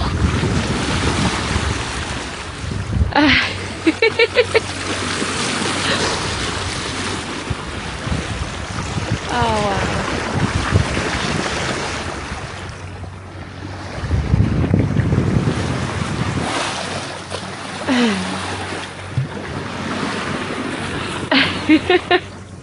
And I asked you this before. This isn't a narwhal, but you saw narwhals. Where? Yeah, we saw them in Fort Ross, Anchorage. So narwhals, I never thought I'd see a narwhal. I had hope, maybe an expectation even that I'd see a polar bear. Yeah. But a narwhal, I was like, not a chance. Because they're so skittish and boat shy, and they're so people don't see them because if they hear you coming, they're gone. You wouldn't have even known they were there. So the only reason we saw them was because we were all anchored in this bay that was like this sort of shape, which had this peninsula that came out, and then there was another bay over there where there was no one because you can't get boats in there easily.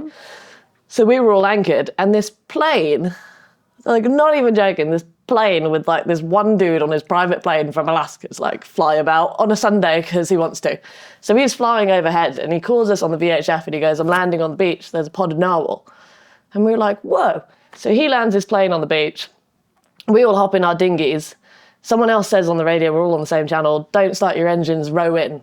So we haven't got, putt-putts scaring them off. So we all rowed to this beach and climbed up the shingle and stood and watched them from the shore. And they must have been in there for feeding or breeding or something in this sort of bay that they were in.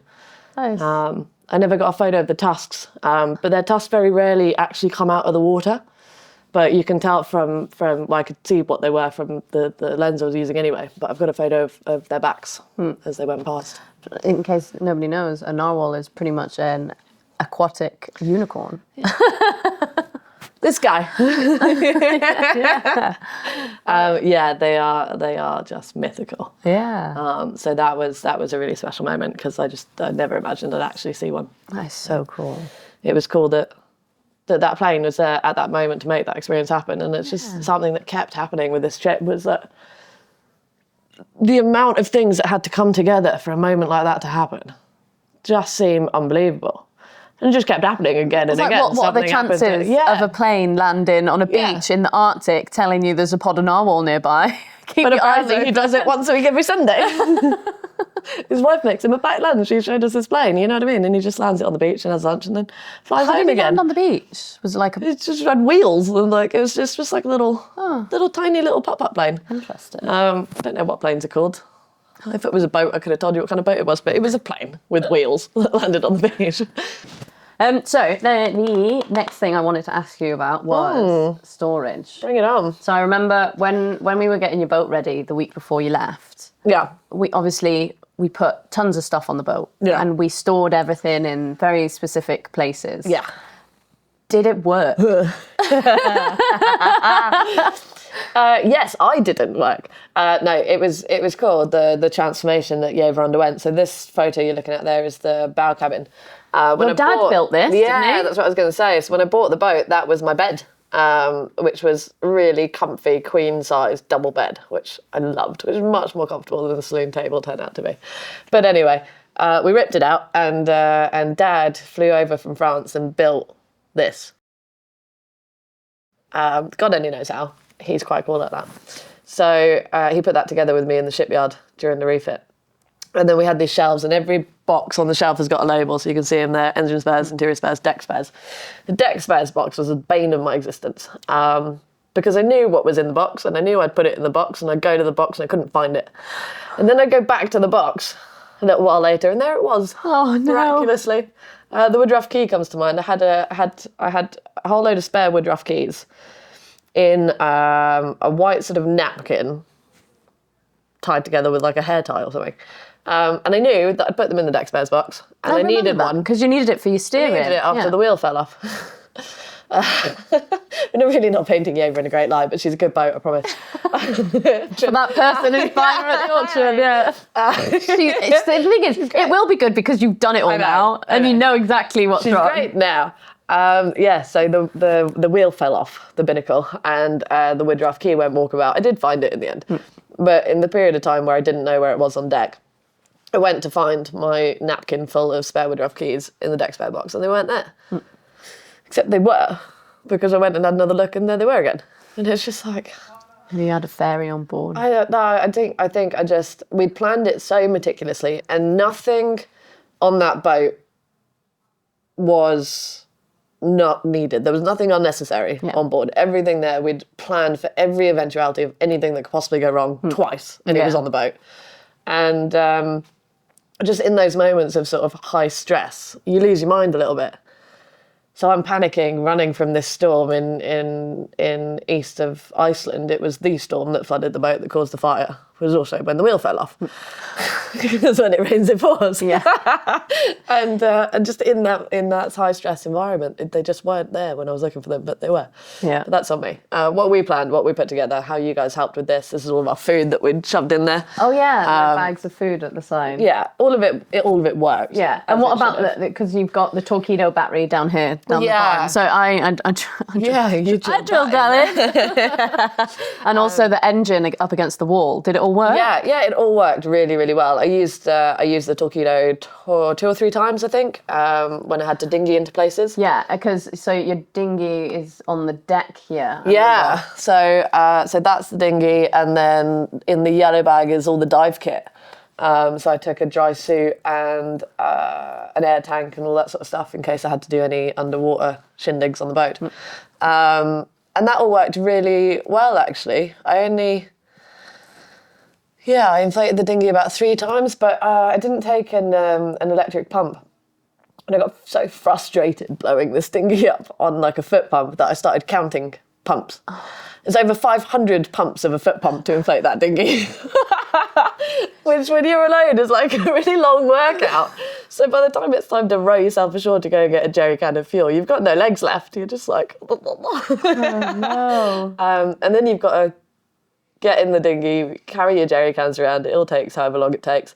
You get back and you look at it and you've got to drag it on board and then deflate it. It was just so annoying. I was like, I've just spent ages blowing this thing up for 20 minutes of going to get a bit of fuel. And now I've got to deflate it and stick it back in that bag. But it was great. This bit of the coach roof is so big. Yeah. That there's plenty of room for it to happen. It's just a workout. Everything's a workout when you're doing it alone. I mean, even I found it difficult to get that dinghy in that bag when I was on land, let alone on the boat. Yeah.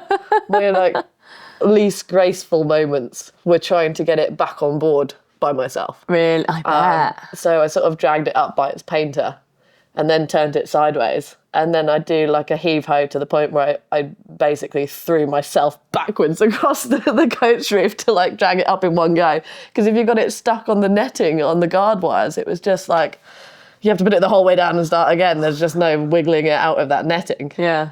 So it's like, it wasn't very graceful at all. But it worked. Everything worked. And I've always said from the beginning, nothing has to look pretty. The boat doesn't have to look pretty. It has to work. Yeah. And everything did. And I think she looks pretty, but I'm biased. Yeah, yeah. I think she's the prettiest boat out there, personally. Prettiest boat in the world. She is a beautiful boat. She is. She is. I remember when we were in Haslar and we tested out your dry suit. We drove up the river. The first day we tested it. And I didn't zip it up properly.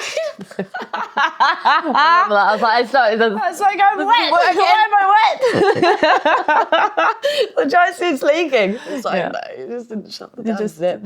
And it just comes back to every single time something went wrong, it was my fault. Yeah. User error. Human error. Of everything.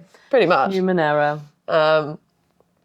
But I learned, and I always zip my dry suit up correctly now. Yeah, I bet. It's like, you're like, okay, now dry suit one zip. really wet leg the whole dinghy ride back to the boat. I remember that. Did you use your dry suit on the trip? No. I went for one polar plunge, which I did in a swimsuit. I remember. So I was rafted to Sardinia. I think you've got a picture of us rafted together. Yeah. Where, yeah, there you go.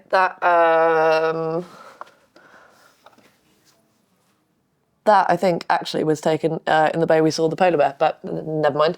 We rafted together and went for a polar plunge off the back of her dive platform. Wow. But in all honesty, I think I jumped out quicker than gravity pulled me in. We're about 100 metres from the nearest iceberg. Water temp's about -1 degree Celsius. We're lucky neither of us had a heart attack, Really? let alone anything else. Yeah, we were not in for long, and then we both had hot showers on Yeva because Sardina hasn't got a shower. So she came aboard Yeva for a warm-up shower afterwards. How is she managing hygiene? You'll have to ask her. Wet wipes, probably. How are you managing it? Mostly sponge baths or Yeah. wet wipes. And then the occasional shower if I knew that I was somewhere I could get water.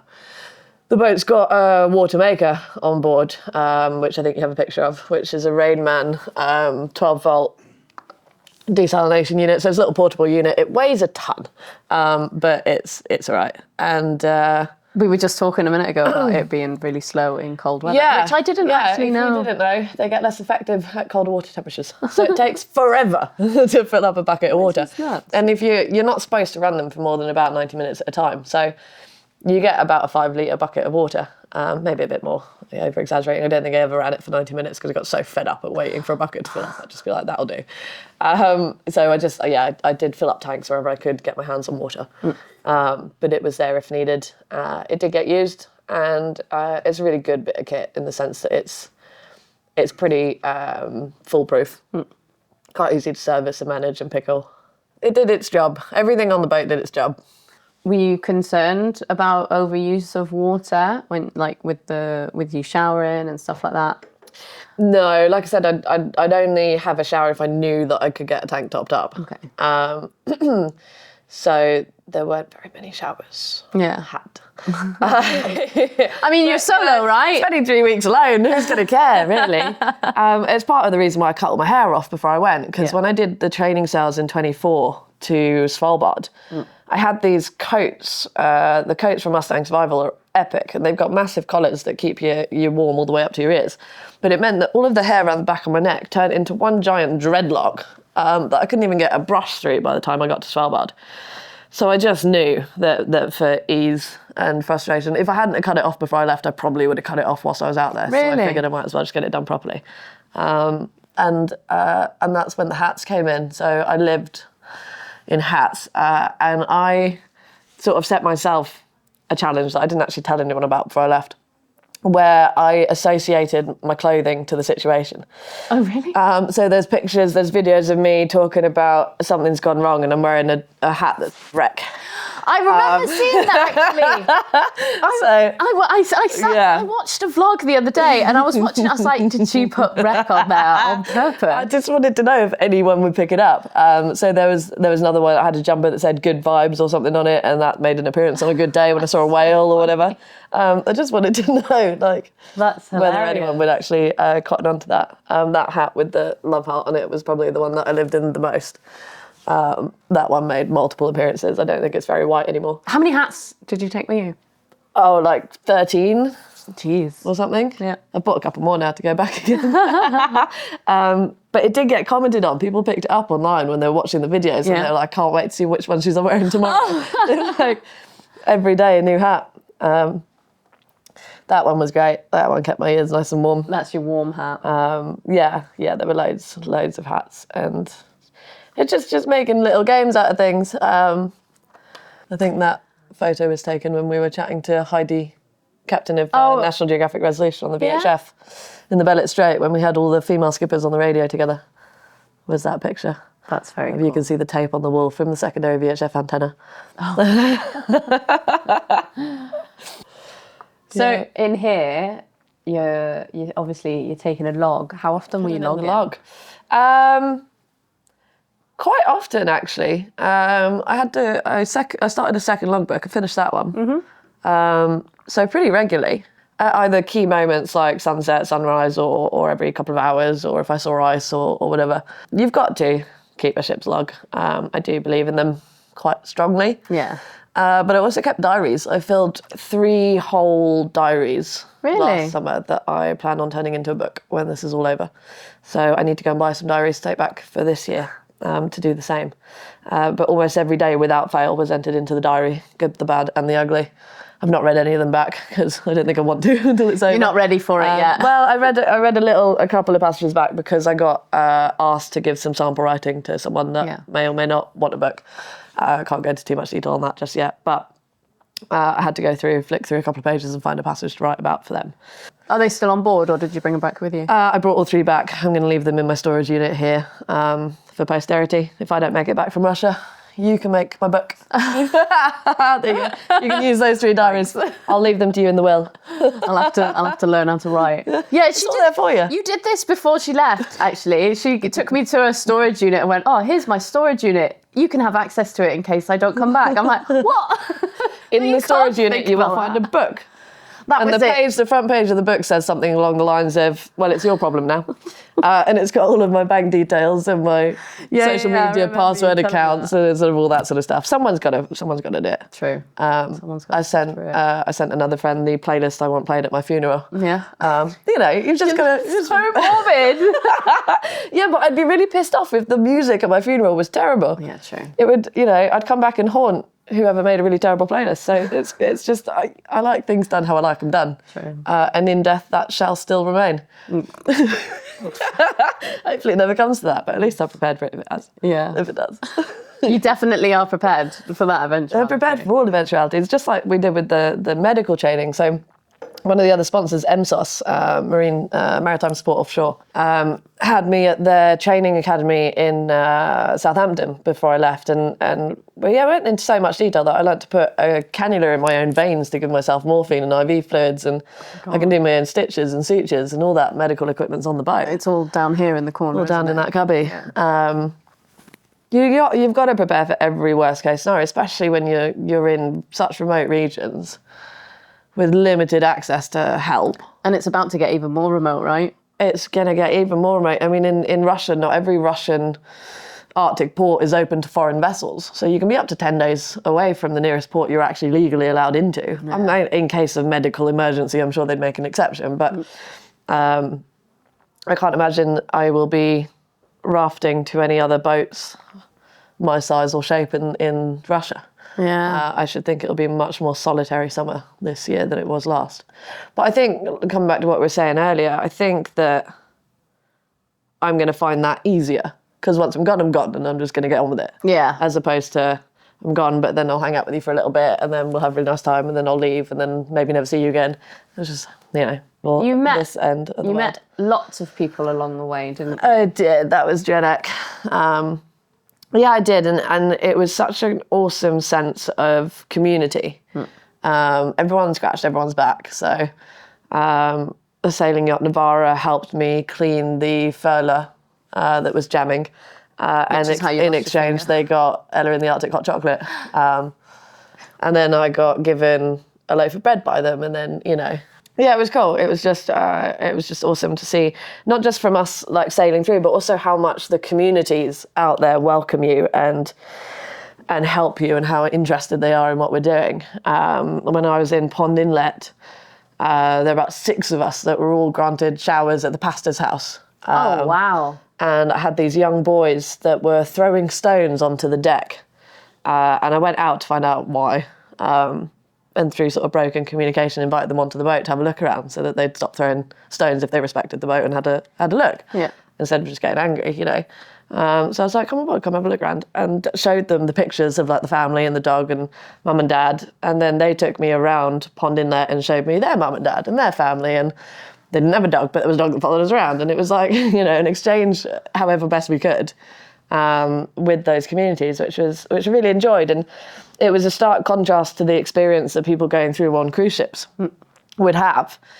And one person commented to me in Pond Inlet how upset they get when these guys, not this one, the Nat Geo Resolution do it differently because they get involved with local communities and hire people from local communities to help their guests with their experience, which is epic. That's really good. This other cruise ship was at Pond Inlet at the same time as us, and they didn't do that. And they came ashore with like 2,000 people into a settlement of a few hundred. Oh my God. And someone was telling me, one of the locals was telling me that sometimes you get people that are so obtuse. They must feel like zoo animals. They come up, take a picture of the person without asking, saying hello, doing anything, and then walk off. Oh my God. And he's like, I'm not here for your entertainment. Like, this is my life. This is where I live. So being able to get into those communities as a girl by her own on a boat meant that I had a lot more interaction with the people who live there than what those guests' experiences would have been. And without fail, everywhere I went, you were welcomed. That's really nice. And shown around and given lifts on a quad bike if you needed to get to the top of a hill or whatever. And on St. Paul Island, I mean, the community there, they're exceptional. 334 people on St. Paul Island, and they're an Alliot community. And Yeva was the first sailboat they've ever lifted out of the water. Yeah. And the way they sort of rallied behind me in the boat and have looked after her all winter, they're just exceptional people. That's very cool. Another point when you had a lot of people helping you out was when you ran aground as well. Yep. We've not touched on that. Shall we? I don't know if we've got some good pictures to back this one up. Oh, my finest achievement. So I don't think that there's any pictures of those moments. No, because it was all video more than anything else. It was quite hands-on, but nice there nature. you go. So I ran aground when I left Tuk after that storm. Okay, from when you were tied onto that barge. Yeah. So I was sailing downwind, steering inside, and had the main and the genoa out. And I felt the boat sort of bump off the bottom. And I thought immediately, turn around and get out of it. So I put the helm hard to starboard, so the boat started coming back into wind. As I went up on deck to take the helm in the cockpit and start the engine and sort of drive back up into wind and just get out of there. And in doing so, drove the boat onto this bank, and she went like that. I was like, oh, shit. In that moment, I think I was in such a state of panic. Having never run a boat aground anywhere in my entire career, trust me to do it out there, you know what I mean? So I'd never done it before. I didn't know what the repercussions were going to be. I didn't know what I'd hit as well. Was it soft? Was it hard? Was it soft? Was it hard? Is there going to be water ingress? How much damage have I done? And when I took the helm outside, I didn't have any steerage at the helm outside. So I led myself to believe that I damaged the rudder and entered such a state of panic at the thought of that. That common sense went out the window slightly. All of our contingency plans for the summer start with phone the shore team. Phone Lee Gallagher, DPA. He's going to hate me saying this, but I have spoken about it with him, so sorry, Lee. Lee didn't answer the phone when I rang him. Oh yeah, I remember. It was like 3 o'clock in the morning in England. He was fast asleep. So I'm like, okay, contingency plan, ring the shore team, find out what we're going to do. Because you did have you had 3 plan. layers, right? It was Lee, and then if Lee didn't answer, then it was your dad. Yeah, if Dad didn't answer, then it was you. Yeah, exactly. So Lee didn't answer the phone, and I'm like, I can't ring Dad at 3 o'clock in the morning and tell him I've hit the ground, because, you know, he's going to panic. Yeah. So I rang the Coast Guard instead, and I said to the Coast Guard, this is the situation. I'd got the genoa in and the main down, and I was like, I'm stuck. There's no steerage, the boat's broken, I'm alone, it's getting dark, the wind's picking up. help me. And they said, listen, we haven't got a base near you, but there's a volunteer boat in Tuk. Let me get a hold of them and see whether they'll come out. But with the conditions picking up, the sun going down, unbeknownst to me at the time, the boat not having been in the water for 3 years, there were challenges that the Coast Guard weren't telling me, obviously, to help manage my mental state, because I was just like crying to them on the phone. I was just really done it now. And they said, okay, bear with us and we'll see if we can get this boat out from Tuk. Yeah. And so in doing so, in the wait that it took about 5 or 6 hours for this boat from Tuk to come over, during which time the wind had picked up so much that the chop around these shallows had increased and had bounced Yeva off of the sandbank and into water where she could float. Yeah. So, still believing at this point that I had no steerage, I dropped the anchor chain and I was like, at least now we're floating. I know there's no water ingress, but the steerage is broken. And then the boat came out from Tuk in the dark and said the challenges we were facing at that point with not knowing where these shallows were, with the dark, with the increasing conditions, were too much to tackle. So could I please abandon ship and go back to shore with them? God, ask any sailor to abandon their ship in the middle of the Arctic Ocean. Yeah. And I was like, I'm only coming to shore if you guarantee that you're bringing me back, because they're under no obligation to bring you back. So I was like, you've got to promise you're bringing me back, because I'm not going if you're not. But if I hadn't have gone and the situation would have deteriorated, bear in mind I was in shallows in Polar Bear County in the dark line. It was like weighing up the pros and cons. I was like, okay, I'm going to go and go ashore. And thank God I did, because having that step back from that boat and the sheer panic and utter devastation that I was feeling at that moment, for lack of a better word, I was basically stood on the beach in Tuk having a cigarette, replaying in my head every single action that I'd made during that grounding. And I realised that I'd missed one very key factor, which is that when you're steering inside, you're steering under hydraulic steering. When you're steering outside, you're steering under mechanical steering. In order to switch from one to the other, you've got to turn a lever. Had I turned the lever when I went out on deck? No, I had not. So I stood there on this beach in Tuk going, I swear to God I didn't turn that lever. Did I not? I was like, I don't know. So I rang Lee again and I was like, Lee, I don't think I turned the lever. Because at this point, the shore team are going full like damage control. We're thinking, how do we get the boat from where she is into Tuk? If we get her into Tuk, can we lift her ashore and fix the steering? Do we have to go put her on a barge up the Mackenzie River and take her to Inuvik? Where are we going to overwinter? Everyone's like, doing all this research. And I'm sat there going, I don't think I turned the fucking lever. Yeah.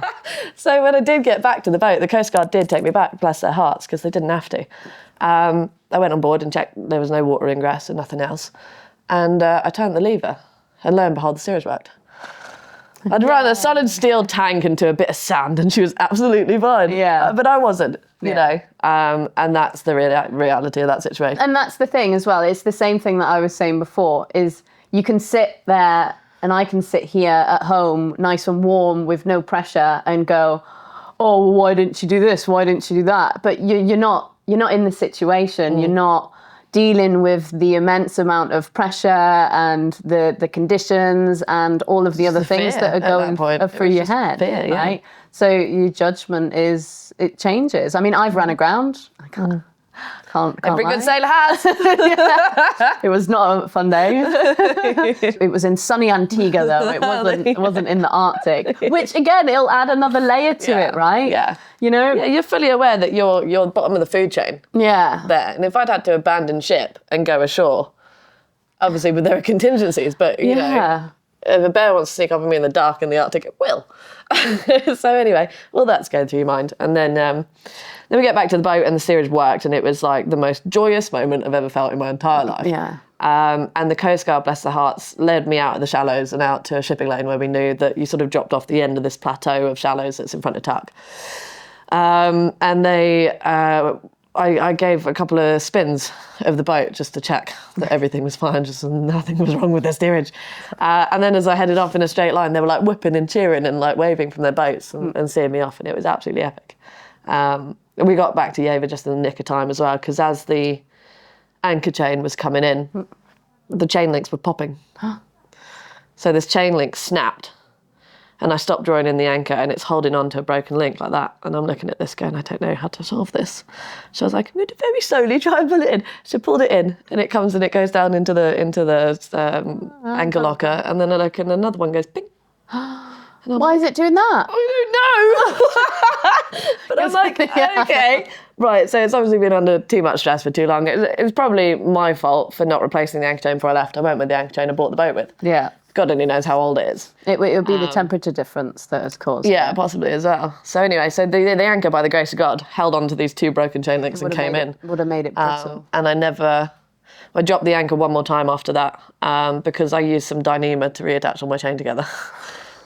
Jesus. But new anchor chain being delivered to St. Paul Island. I was wondering that because I remember you mentioned that in the delivery that you're getting delivered there was the anchor chain. That is why. Jeez. And I just thank my lucky stars that we got it back and got back to Yeva when we did. Yeah. Because if one of those had gone whilst I was still on the beach in Tuk, it would have been a very different story. Oh my God, it's like the coincidence. Right? Everything's just coincidental. I'm a guardian angel last summer looking after me, I reckon. Yeah. Through it all. Oh my God, Through it all. 100%. To overcome 100% of the issues that we face and still get all the way to the middle of the Bering Sea. Yeah. Someone was looking out for me for sure. So Yeah. let's have a look. I guess we covered. This is the trip that we did. So you went from the south of the UK all the way up to Iceland and then around to Greenland. Yeah. I guess this has brought the Arctic portal. Yes, the Arctic Portal Made this. interviewed me and made this for one of their interviews. So thank you to you guys. I mean, double using it. Then you can see we went round the bottom of Greenland and all those little stops in Greenland were where you were doing all the maintenance, wasn't it? Yes, I climbed the mast in Manitsoq as well because one of my spreaders had slipped. Oh yeah, I remember that. I think it's because when the guy stood on it when he went up the mizzen. So I took myself up the mizzen. I've got a friend called Tom who lives on a boat in Hazard Marina, and he gave me a ladder that he's never used that's got sliders that go up a mast. I didn't use the sliders, but I sent the ladder to the top of the mizzen on a halyard and then went up on that so that I could get up without having to stand on the spreaders, which went all like this. Yeah, the whole point of you doing that all back together and off we went again. The boat is fine, I promise. Yeah. And then you got up to Pond Inlet, which was the beginning of the Northwest Passage. There's a song called the Northwest Passage, which I played religiously on repeat. Really? Up into there. Yeah, I'll play it for you later. Yeah. It's... Maybe we could play it for you guys. Yay! Cute commercial break. Sorry. So that was... I love the fact they put stranded, not grounded. Sweet. Up there, outside of Tuk. Oh, that's where you ran aground. A little blip of stranded, and then kept going. Wow. So then it was over Alaska. Sorry, shouldn't have looked at that. And then, we went down to Alaska. So at what point did you decide I'm done?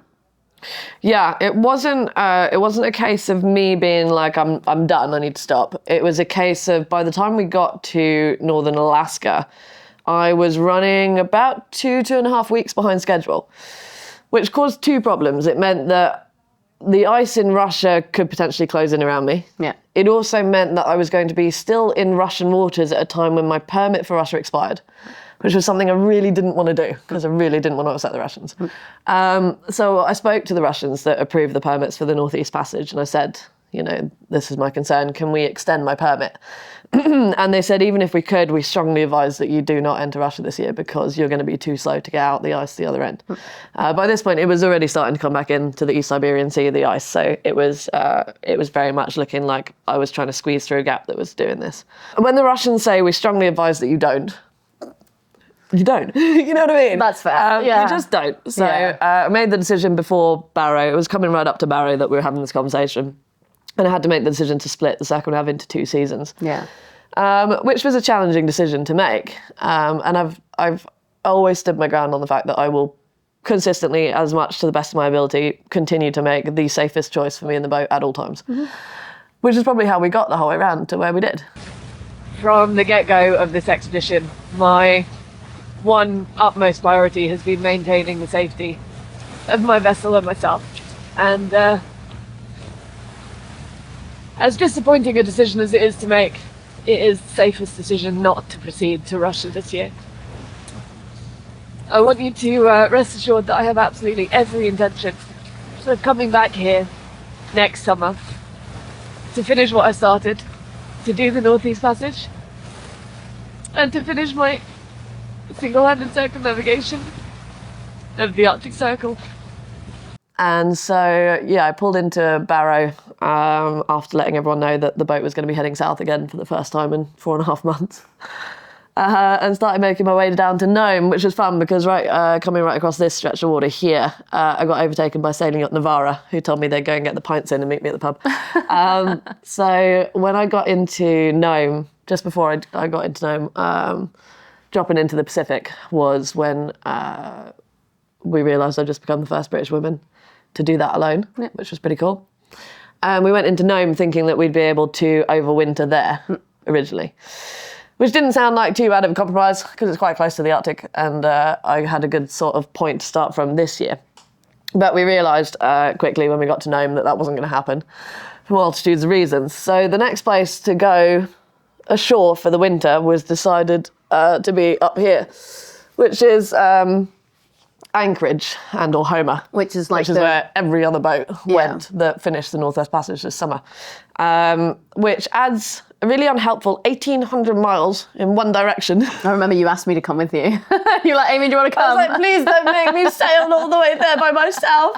I was like, by this point, it's way too cold for me. By that point, I'd had enough. I was like, okay, if the challenge for this summer is over, then I'm done. Yeah. Like, I don't have to fight this anymore. I've given it my best shot. I've had enough. The thought of setting off for another 3.5 weeks in the wrong direction to go and winter over just wound me up so bad. But I set off from Nome to go to Homer for 3 weeks because I had no choice and it's got to be done. And at that point, there's no point moaning about it. You just get on with it. Yeah. So I set sail for Anchorage, and it wasn't until I was coming around the north of this island, I started to look at the weather forecast to get through the Aleutians. You've actually got to go there's a tiny little passage through here somewhere, or you've got to go through there. So we were looking at the weather ahead of making the leap to the Aleutians, and essentially discovered that I was sailing into the face of a hurricane that was coming up from the Pacific Ocean. Yep. So by this point, I found St. Paul Island on a chart. I had no idea that it was there originally. And if you zoom into 100 metres on the chart plotter, you find a little pontoon picture. And I was like, oh, there's a pontoon. So none of this coastline had any safe anchorage. It's so random because if you look at that area, it just looks like open sea, especially if you look on Google Maps. It's just unless you know where it is, you've got to zoom in and zoom in and zoom in and zoom in. And obviously, at no point of preparing this had I thought I'd end up over here. Yeah. So at this point, I was like, okay, so I'm already doing 1,800 miles in the wrong direction. What's another 260 to get to this island where I stand a chance of hiding from this hurricane in a better state than doing any of the tactics we were talking about, heaving to in the lee shore of an island and that sort of stuff. So I set sail for St. Paul Island. And I had the most magical sail to St. Paul Island. It took a few days, and it was all downwind on the hydrovane. I didn't touch the helm once. It was just straight line, downwind, stunning conditions. This is the hydrovane. Yeah. That's what steers the boat. My second crew member, I love that bit kit so much. So I had the hydrovane, literally didn't touch the helm once for the whole week it took to get from Nome to St. Paul Island, and I had the most cracking sail, which felt victorious after the Northwest Passage. And as I rounded St. Paul Island, so I was coming along this side of the island, and you had to go around the headland to get into the port that was here. And as you go into that headland, you're going into this storm that's building up. So coming around there, the chop, I'm not even joking, was 1 metre apart, and it was 2 metres high. Oof. So Yeva's bow is basically swimming around this headland. We're just going wave over wave over wave, and I'm like putting fenders out, getting waved on. And I go about 300 metres from the breakwater and go to take the helm. And the helm didn't work. Oh. God. One more time just to finish it off with a bang. Oh, no. So I go to take the helm, but the helm doesn't bloody work. And I'm like being blown into this rock wall of shelter with essentially no steerage. So I put the autopilot back on and got out of there, and I was like, go look at the steering.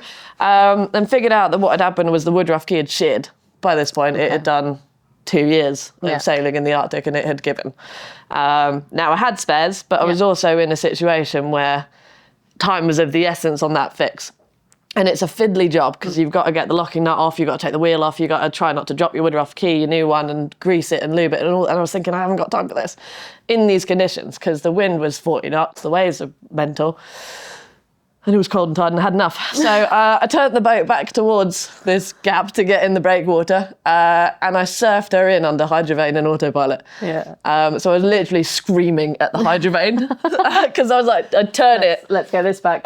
She was screaming at So I was her second crew member. I was holding this little handle, this tiny little handle through the push bit railing. So I didn't really have, so I ended up sort of leaning through this gap precariously, but you turn it helm hard over and nothing would happen because the conditions were so strong. This little rudder wasn't enough to do anything.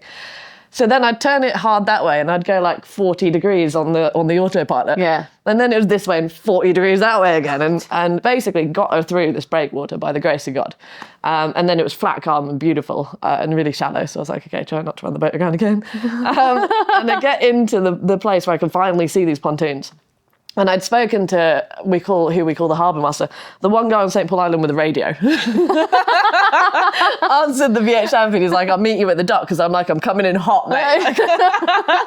So I get in there and I realise that I've put all of my lines and fenders on the starboard side, but I needed to be port side too to be blown onto the dock because it was the only way to get the boat on the dock. No. So I took one fender. Yeah. Shout out Hurricane Fenders. I took one fender, whacked it on the midships port side and let the boat blow in. And because she did that, we literally just came to rest on this one fender. Oh. Quite serenely and quite calmly. And then I moved all the other ones over. And the harbour master made it just in time for me to tie off the last line. So that was really helpful. Oh, really good harbour master. Nice. Recommend. When I said I'm coming in hot, I meant it. You were already in bed by the time you got there. Yeah. And it was raining as well. I just remember being soaked to the bone and just so fed up. And then when I got there and I'm on this pontoon and I look up and I see a crane and I see nothing but boats on the shore. Oh. And I was like, And so I said to the guy, I said, can we get the boat out here? And he goes, no, not a chance. Because we were proper looking for a place to lift the boat out. We were looking for everywhere. And it's really hard to find a place online. Because a lot of the communities will lift their fishing fleet, but they won't lift foreign vessels or sailboats in particular. Which is why every single other boat that finished the passage went as far as Homer to lift ashore. So there I was on this rock in the middle of the island, middle of the ocean, no one had ever heard of. Which you can't see. On a pontoon that no sailboat has ever been to, probably. Or if there has, there's been few of them. And looking at this crane and being told that this crane won't fit the boat because I've got 2 masts and it wouldn't go over both. With its frame or whatever. So I sat on this island for a week thinking when this storm is gone, I'm going to have to go to Anchorage. Until Edward Paulus came back to the island. Ed is a bit of a bloody legend. Ed comes over with his measuring tape and he goes, I've got a hydraulic trailer. He goes, I reckon your boat will fit in it. Do you want to give that a try? And I was like, yeah. And he was like, cool, sign this insurance waiver. So if I drop your boat, it's not my fault. And I'm like, okay, all right, God, here we go. Yeah. So with a team of merry men on the island, they managed to get Yeva into this hydraulic trailer. And it took 3 attempts to get her out of the water, but they got her out. And as she's coming up this ramp, there's about this much clearance between the bottom of the keel and the ramp. And I'm looking at it and I filmed it. I was running alongside the boat filming it going, this is really sketchy. But he got it out. First sailboat they've ever lifted out of the water. That's so cool. And not only that, but he then went on to custom build a framework stand for her to sit in for the winter. Out of wood. Has watched her all winter for me. Sends me a picture every 10 days of her battery levels and wipes the snow off the solar arch. He went and adjusted the angle of the solar arch to catch the lower sun because the sun doesn't come up the horizon so much anymore. And he's just looked after her for me all winter. That's amazing. And they did it all entirely free of charge and supported the campaign and the project. That's incredible. So St. Paul Island has got a little bit of my heart for the rest of my life, I reckon. That's so cool. It's just such an amazing community of people there. So, yeah, and that's where Yeva laid to rest. Laid to rest for the winter. Temporarily. Well, funny you should say that. 5 weeks to go. I know. So that... And then Ruski moves us on to what's next. Oh. So you're currently what? Down up here, that dot there. That one there. Jeez. So you're going back in 5 weeks. So thereabouts, isn't it? Yeah. Early May. Looking forward to all of my Telegram messages starting again. Yeah, I need to re-download Telegram on a new phone, actually. I need to make sure I can do that before you go. Yeah. Obviously, you were telling me yesterday that you're having a delivery to the boat of bits, which is your new anchor chain amongst some anti-foul, anti-foul, because you're going to anti-foul. Oh, that's what I was going to ask. Did you see, was there any damage from when you went aground? No? It was just, sorry. Not even a scratch. Oh, jeez. But it was fine. Me mentally, fucked. Sorry. It's destroyed. Yeah. Boat Nico. okay. I mean, that's all that matters, right? Yeah, 100%. As long as she's fine, I'm fine. So you've got your Russian visa now approved. Yeah, that came through 10 days ago. Yeah, you're waiting for the permit for the boat now, aren't you? Yeah, two different things entirely. So you get your visa and you get the boat's permission to do the Northeast Passage. Yeah. Or the Northern Sea Route, as the Russians call it. Okay. So the plan is to get back to St. Paul Island early May and spend a couple of weeks de-winterising, getting Yeva ready. Probably do some little test sails, day sails around the island. I have said to a couple of the locals that I'm taking them out for a sail as a thanks for everything they've done to help. So we'll do a little community sailing day, and I can take them in and out and do a little bob about with them all. So we'll do a bit of that, and then I'm going to take the boat back up to Nome. And I'm going to have to wait in Nome for the ice over Russia to open up. Which Nome is over here in Alaska. There you go, yeah. And then it'll be out of Nome and up the Chukchi Sea and into Russia. So the Northern Sea Route that I'm going to be taking is probably the lower of all of these markings. The Russians have requested that I stick to quite a coastal passage. So to my knowledge, I'm the first person that they've given permission to sail through here without a Russian ice pilot on board since 2016. So they are willing to let me through alone without supervision, as long as I stay coastal enough that they can keep an eye on me if something goes wrong. Yeah, and you were telling me yesterday you have to report in every day? Yeah, every day. You have to message them at midday on the dot every day to let them know where you're at and what you're up to. And if you go in and out of harbours and stuff like that. So I'll be coming south of most of these islands to stick to that request. Getting south of this bit, that's Novaya Zemlya. That is our crunch point. I need to be through there by the end of September, by the absolute latest, if I want to get through without overwintering in Siberia. And then it'll be over the top of Norway, just south of where I lost steerage in 2024. Because there's a Svalbard here. That's Svalbard, yeah. So that's Longyearbyen is in there. Bear Island is that blip, and the steerage failed just after Bear Island. And then round the top of Norway, back to our finish point. By which point, if I pull it off, it'll be the first time in history that's ever been done. So we'll see how that goes. No pressure. But the whole point of the trip, and what I try and end every talk that I've given at every school or yacht club or whatever with, is that the focus of this isn't the fact that I'll be first. It's the fact that it shouldn't be possible to be first. Yeah. It shouldn't be done. And the only reason that it's happening is because of how quickly we're losing the Arctic. Some scientists are currently estimating that the Arctic Ocean could be entirely ice-free in the summer months as early as 2050, right? Which means I could complete this circumnavigation before I'm 30, and by the time I'm in my 50s, I could go straight over the top. Wow.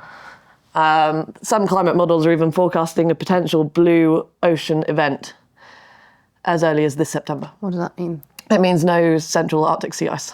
Oh, really? Or no multi-year ice might be the proper definition. So this is all just going to break up? It's going. Yeah. Yeah. Wow. Yeah. Someone who's interested in buying Yeva at auction has said that he would like to sail her to the North Pole.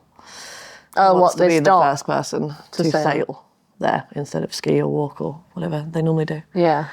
And that is the reality that the Arctic is facing, and that is what this challenge is about. Records be damned as far as I'm concerned. So Yeah, fair. that's what the documentary and the book are aiming to highlight. Yeah. Well, I'll still be here to support you all the way through, I especially look forward to whenever spamming you all with millions of messages all day, every day again. I need to re-download Telegram onto my phone. Yeah, we'll get all that sorted. Yeah, we've got a month to go. Yeah. But we've got plenty of time. Obviously, whilst I'm on St. Paul Island and in Nome, I'll be able to have access to internet, so we can iron out things before I actually go into Russia. And then it's just keep going, get over Russia as quickly as possible. 3,000 nautical miles of Russian Arctic waters. And then it's plain sailing. A little bit of Norway, a little bit North Sea in October. That's always fun. Familiar waters, though, right? Yeah. Familiar waters. Familiar waters. You're back in places you've sailed challenging, before. I mean, Yeah. Russia is a big challenge. Yeah, you know? Russia's been everyone's biggest question with Yeah. this entire project. How are you doing it? Yeah. And hopefully it'll open up sometime in June or July. The earlier it opens, the earlier I'm home. I'd quite like to be back for my 30th. Be quite nice to have the welcome back party. Be your birthday. Be my birthday. Yeah. And then the auction. The year. And then the spring auction. After, Yeah, I think I want to do right by both Yeva and Polar Bears International and Ocean Conservancy, which is who the funds are going to. So if I'm not back until October and we fix the boat up in November and then try and auction her 2 weeks before Christmas, it's not going to go well. So I think the plan is to fix her up over the winter, have some R&R, plan a really cool auction event that we'll have probably at the lightship in Haslar. Do her justice. Do her justice, auction her off in the spring, by which point I'll be 30, jobless, homeless, campaignless and boatless and ready to figure out the next decade of my life. So there's one thing that I do want to ask you, which was, I guess, what was the best part of this trip entirely? So many good parts. So many good parts. I would do it all again, believe it or not. I'm going to. Go around again. I don't know, one moment sticks out, which was in Alaska. And it comes back to what I was saying earlier about how every bad thing had an equal good thing happen afterwards. So I'd run the boat aground, I was knackered, I was exhausted, I was embarrassed, I was fed up, and made the decision to postpone the second half. It was all just like, what? And I hove to for a rest. I had a cracking sail over northern Alaska, so I hove to for a rest, and there was no ice and nothing to hit, nothing to worry about, before Point Barrow. And when I went up on deck to heave to, what I realised was that the northern lights were overhead, and there was phosphorescence in the water. And it was like green above and green below, and the most incredible scene I've ever seen in my life. And I just sat there, and I didn't get a rest because I just sat there and watched. The Northern Lights. And it was just stunning. Yeah. But there were so many good moments and highlights, but that was a really special night. Yeah. That's incredible. It's always been my dream to see the Northern Lights, actually. Yeah. That's so cool. They're stunning. I did take a picture of them, but it was taken in Nome. Port, because I enjoyed that moment. Yeah. I also found secretly little guilty pleasures of just not filming stuff for a minute. I was like, I'm just gonna. This one's a me moment. I'm having this one, all right? That's fair. And that was a me moment. Yeah, it was stunning. Yeah, I'll never forget it. Well, the next time that we're going to be talking is when you're back. When I'm back. Yeah, because you're leaving in 5 weeks. Yeah. 5-6 weeks. So podcast 2.0 this winter. Yeah. I'll let you know how Russia went. So I mean, you'll know. We'll let you guys know how Russia went. yeah, we'll let you guys know. But yeah, I'm looking forward to hearing a whole new set of stories next year. Yeah. Look forward to sharing them. Thank you. Thank you guys.